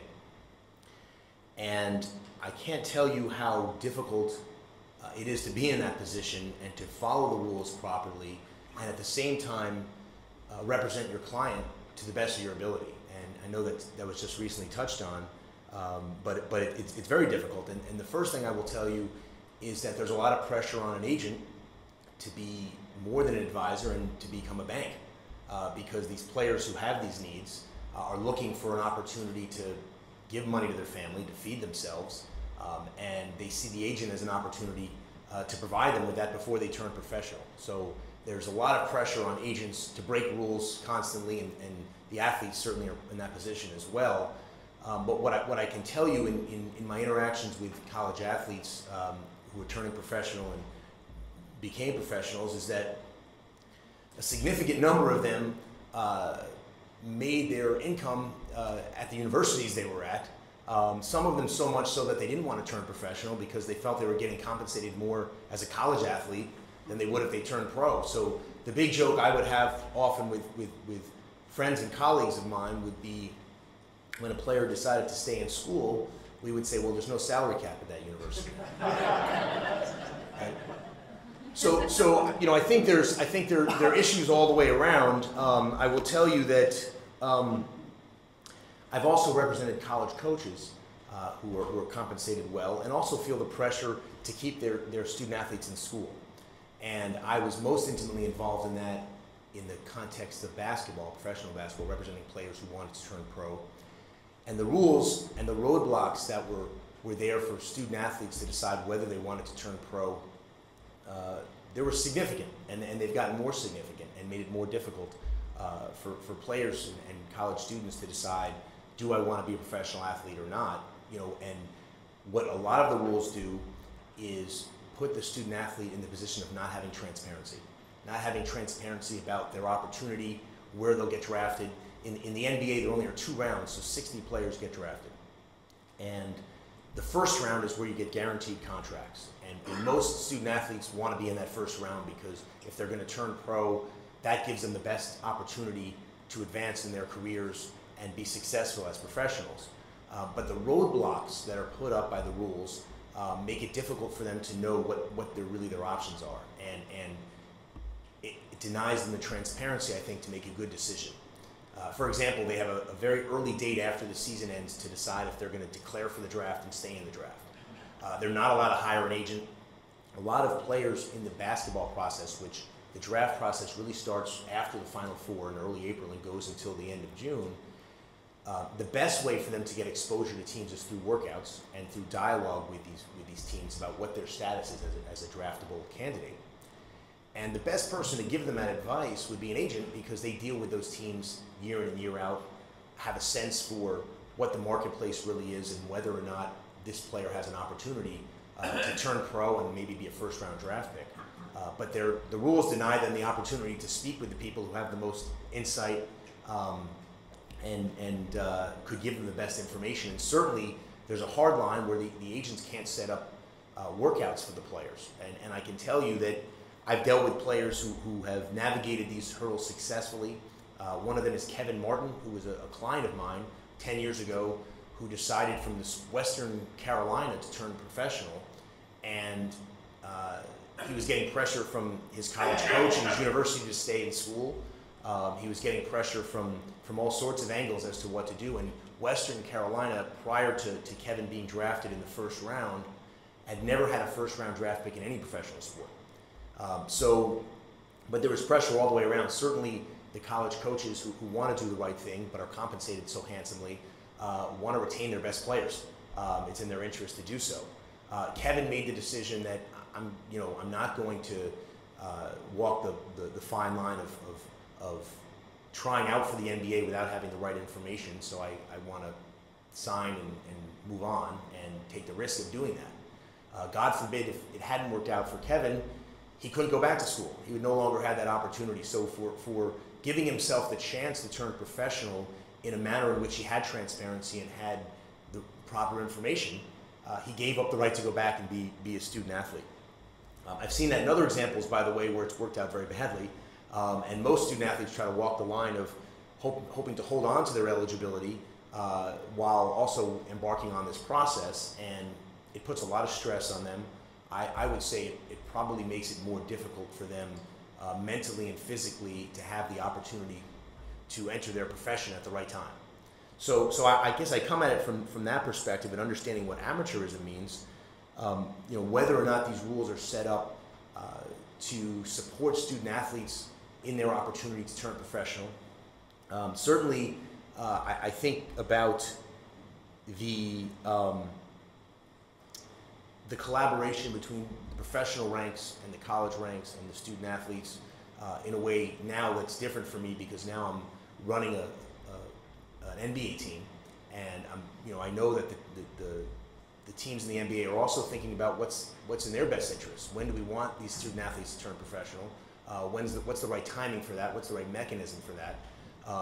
And certainly it's a big business for professional basketball. It's a big business for the college sports teams, and it's the once-in-a-lifetime opportunity for these student athletes.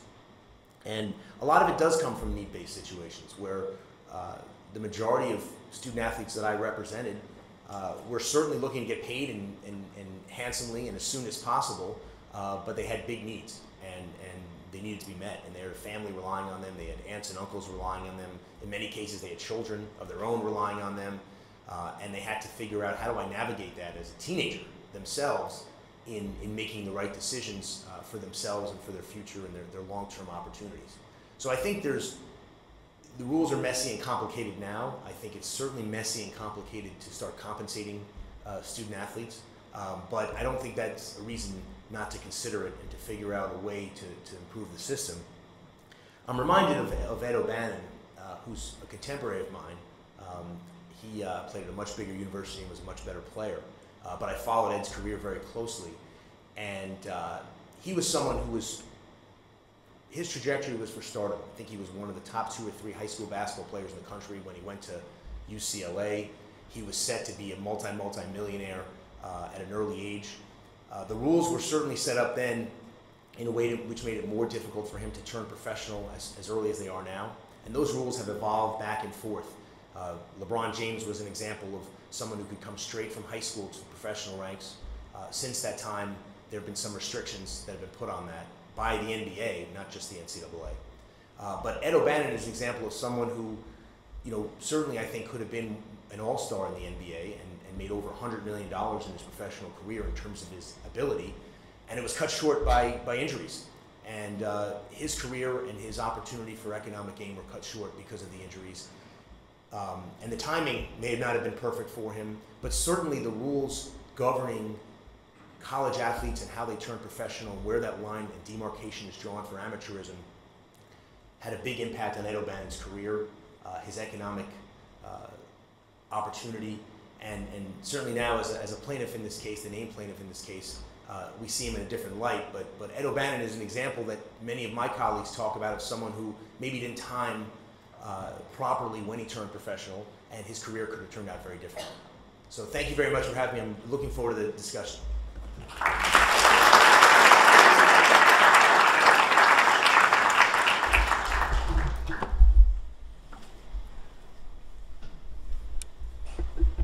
Given our short amount of time, I think I'm going to open it up for questions. We have a lot of ideas on the table here.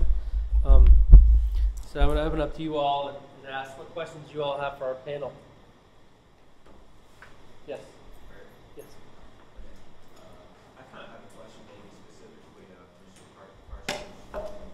We discussed a lot more about football and basketball and how those sports deliver revenue making the sport.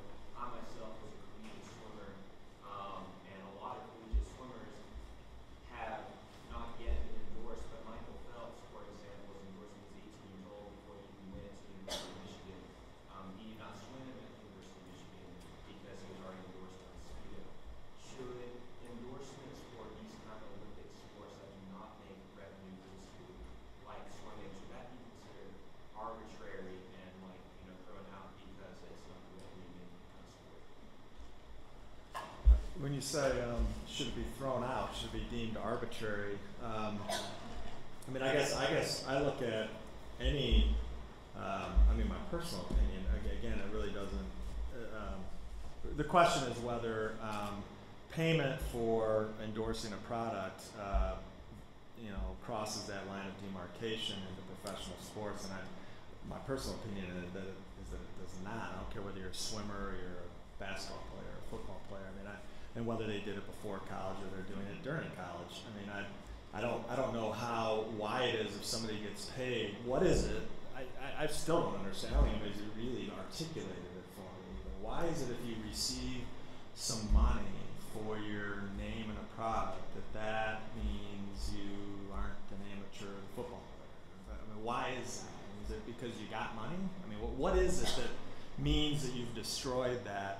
You're no longer an amateur, because we can't just say that by getting paid that means you're not an amateur. We can't just say that because it just doesn't make sense. You get paid from your parents, you get paid from your friend, you get paid for whatever. I think it's the context of what we're saying of what when somebody's paid. And to me, if a university is paying you to play, that's called professional. That you can't do that. To me, that's the drawing line, right? Is whether it's a university or a booster, somebody connected to the university paying you to play for them.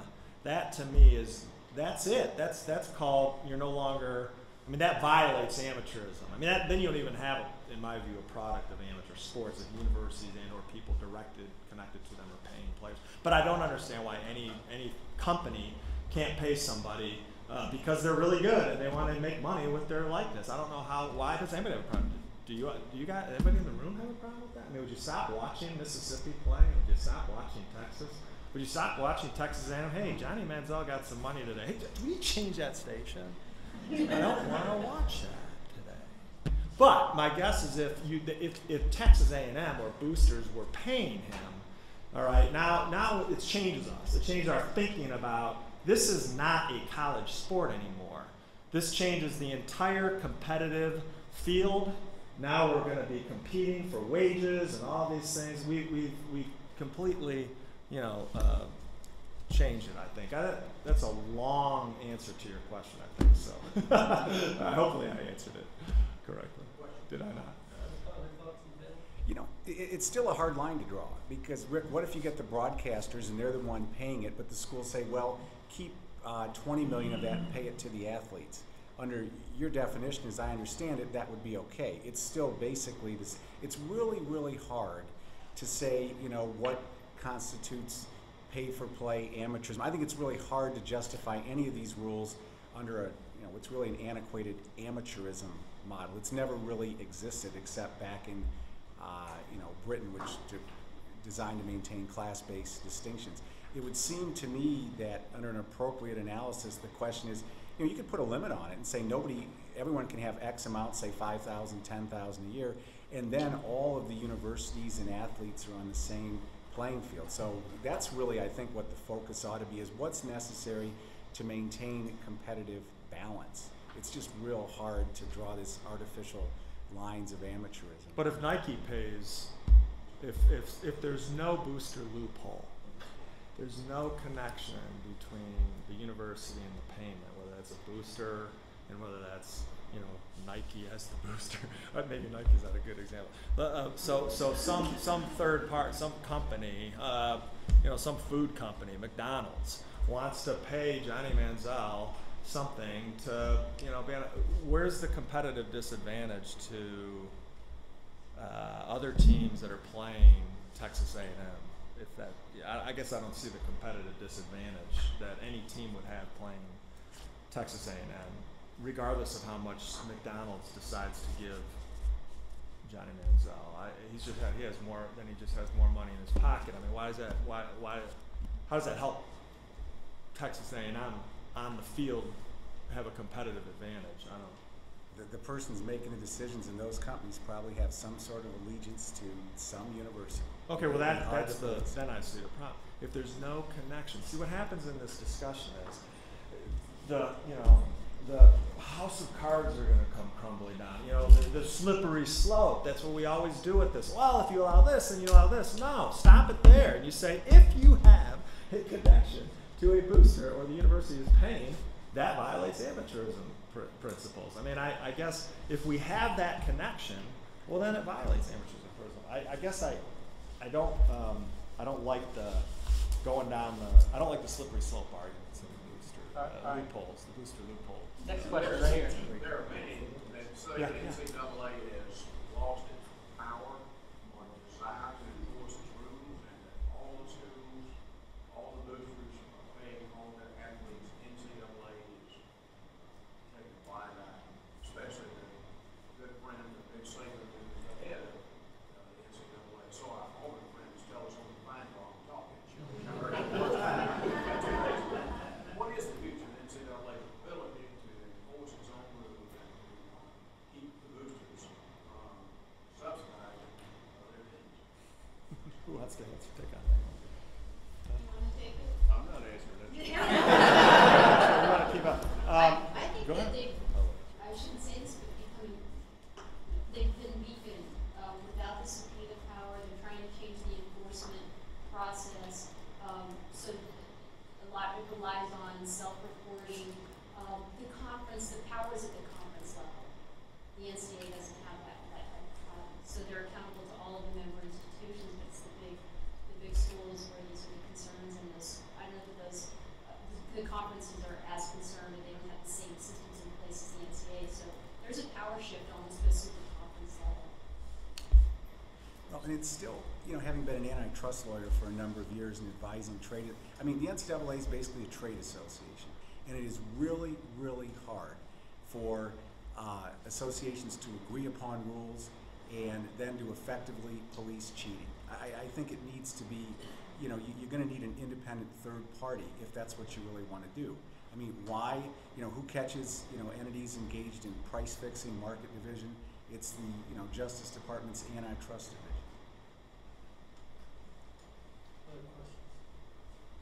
Yes, one of the things, thank you guys for being here as well. Appreciate you coming to campus.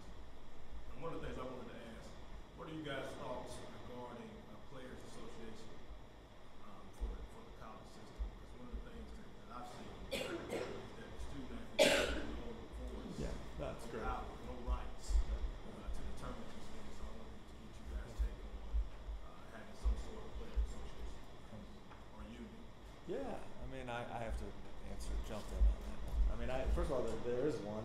It's called the National College Players Association out in California.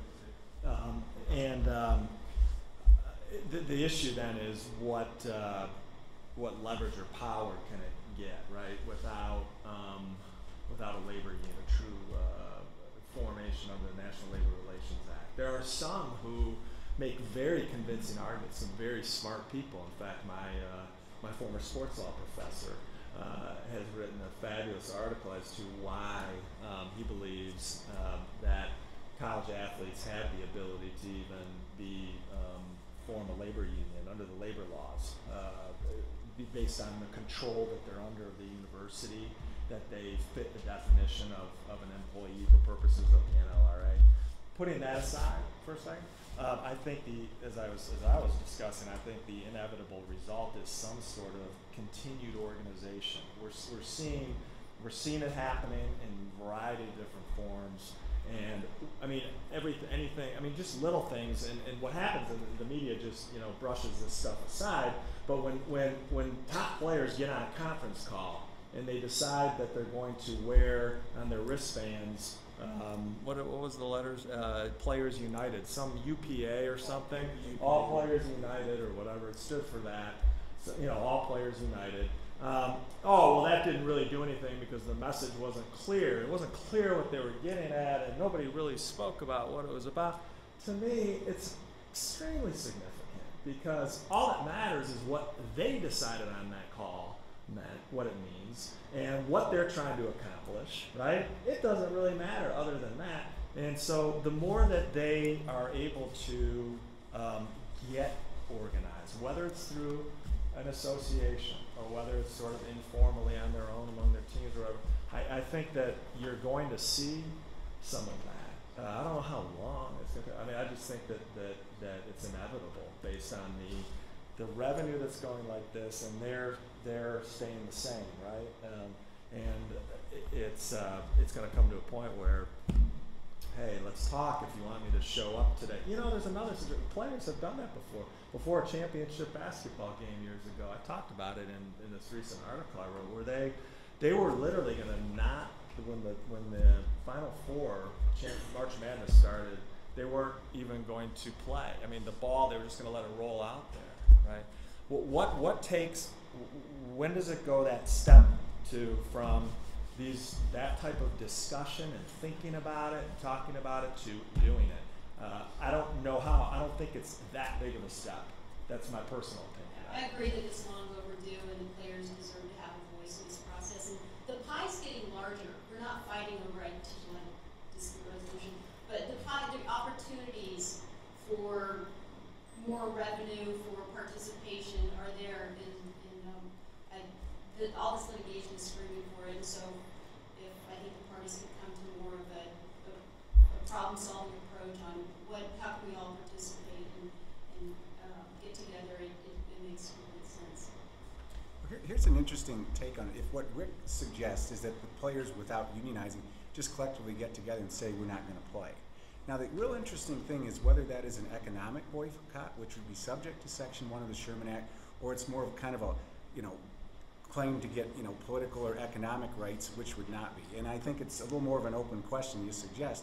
But I could see if the NCAA starts losing some antitrust suits. And it's notable that this Agnew case out of the Seventh Circuit, which is by far the most conservative circuit on antitrust issues, is now saying, look, these sorts of amateurism rules, they are in essence, an agreement among competitors to at least reduce or limit economic competition.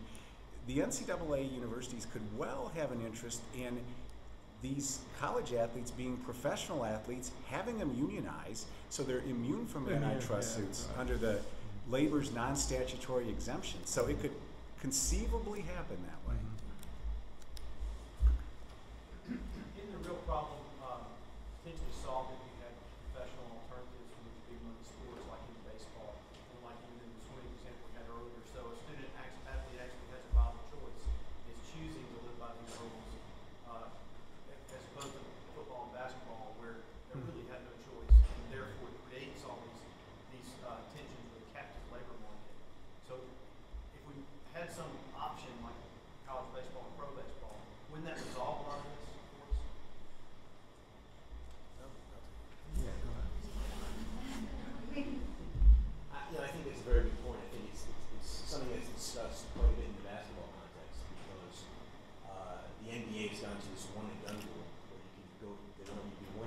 high school before you turn professional. And the issue there is there's so many athletes that I speak to who say, I never really wanted to go to college. You know, they're forcing me to go to school. And they're sort of happy it's a one and done rule because they say by the time the school catches up to the fact that I'm not going to class or doing much, I'm not interested, I'm gone. But it's sort of, the whole thing is a facade. And I think it's an issue because there are a lot of young people who, it's a very small minority of folks who are good enough to be professionals, but forcing them into a college system where they don't want to be doesn't seem like the right alternative. So there needs to be a different alternative. Yeah, that rule will be challenged soon. This rule with the NBA, the way the NCAA rule works with basketball, I still don't understand it. I will read it over and over again, and I don't get it. It says, and maybe you can answer. Okay, it says that a player must withdraw from the draft before the draft occurs. So a player must find out and decide whether they want to be drafted and withdraw before the draft occurs. How do you know whether you want to play pro ball until the draft occurs? What shouldn't the withdrawal date for the NCAA be after the draft? And then, I mean, it used to be. Yeah. All right, it used to be. No, but they moved it up before the draft. So now the player has to withdraw from the draft before the draft even occurs. How does a player do that? I don't know. You're absolutely right, and it's gotten worse and worse because what the schools have done is move that withdrawal date up earlier and earlier, giving the player less information. So, and the reason the schools want that is because the athletic program, the basketball program, wants to know who's coming back so they can decide who to recruit. So it used to be that you had until a week before the draft to withdraw, and that was into June, and it would put tremendous pressure on the college coach to say, well, I don't know if this guy's coming back, so I'm not sure who I should be recruiting. And the recruits didn't want to come because they didn't have knowledge about who was leaving and who was staying. So now they moved that date up into April. So the draft is in late June, but the withdrawal date's in April. So the whole process you can go through to make a decision about whether to turn professional and know what your status is months away, and you've got to decide whether I'm turning professional and I can't go back to school or not. Right. Yeah, that other question is if somebody gets declared ineligible for that. I think so where does education come into play? All we talk about is money. I mean, you say they don't want to go to school. I think they go to school some of the time. I think they go to school 5 hours a week.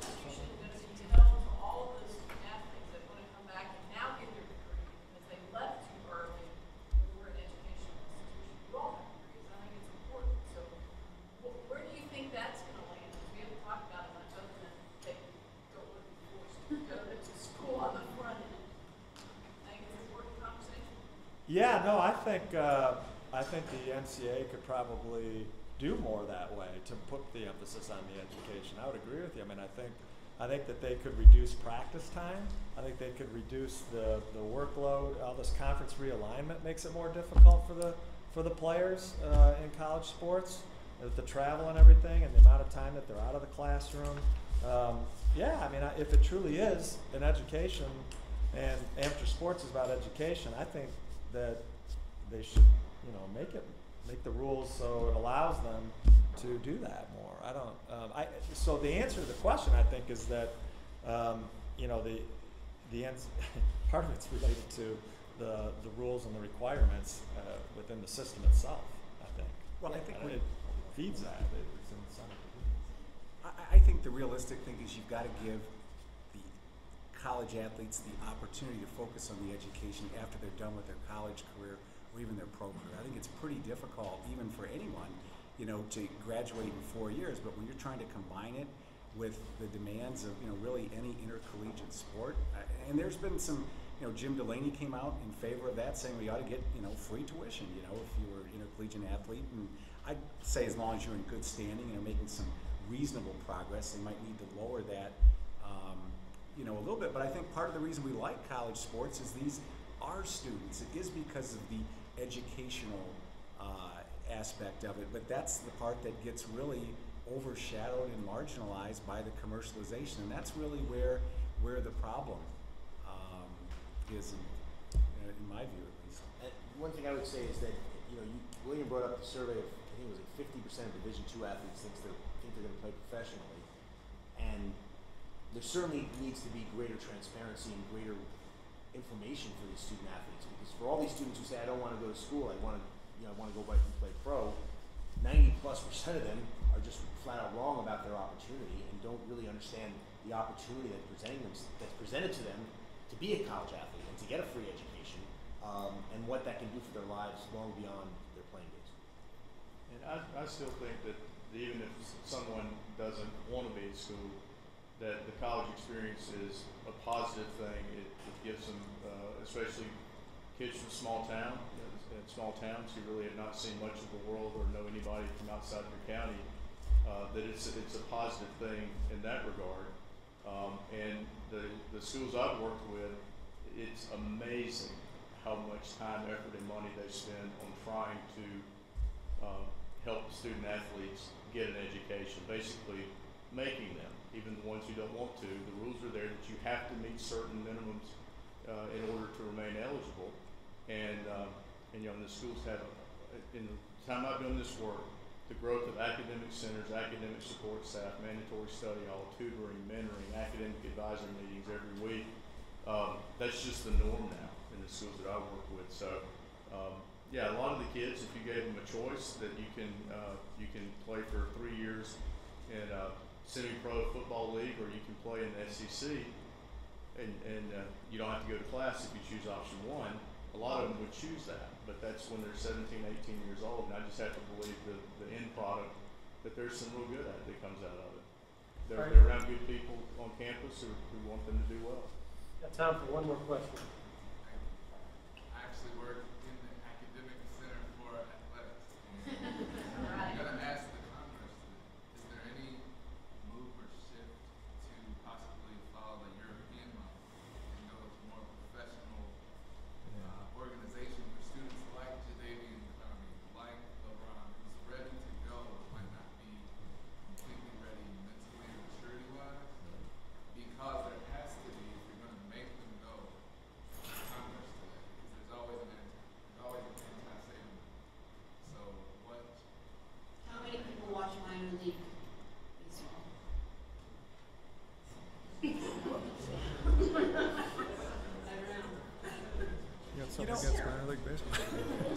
To pick up on your education thing, one of the things that opened my eyes, has anyone heard of George Kuntz, who played for the Packers a number of years? I was on his PhD dissertation committee, and he focused on why are there so many NFL players who are, broke, divorced, in really, really dire straits. And he talked about the real focus is, you're just so wrapped up as an athlete, and you didn't take advantage of the educational opportunities and things. And when he was on, it's a wonderful dissertation. It's going to come out in a book. But you really talk, even football players who've made millions of dollars after their career is over, they're very young. That's not going to carry them all the way through. And so many of them wish that they would have realized that the educational benefits that they shouldn't have taken, or that they should have taken advantage of. And I think the thing that's what doesn't get focused on. It's like 100,000 or whatever. That isn't going to go very far at all. And that's why I think we gotta provide more educational opportunity. In the long run, the vast majority of these student athletes are going to be a lot better off. It just has to be done somehow. Well, on that note, thank you all so much for coming. This was a fantastic event. Let's give our panelists a round of applause.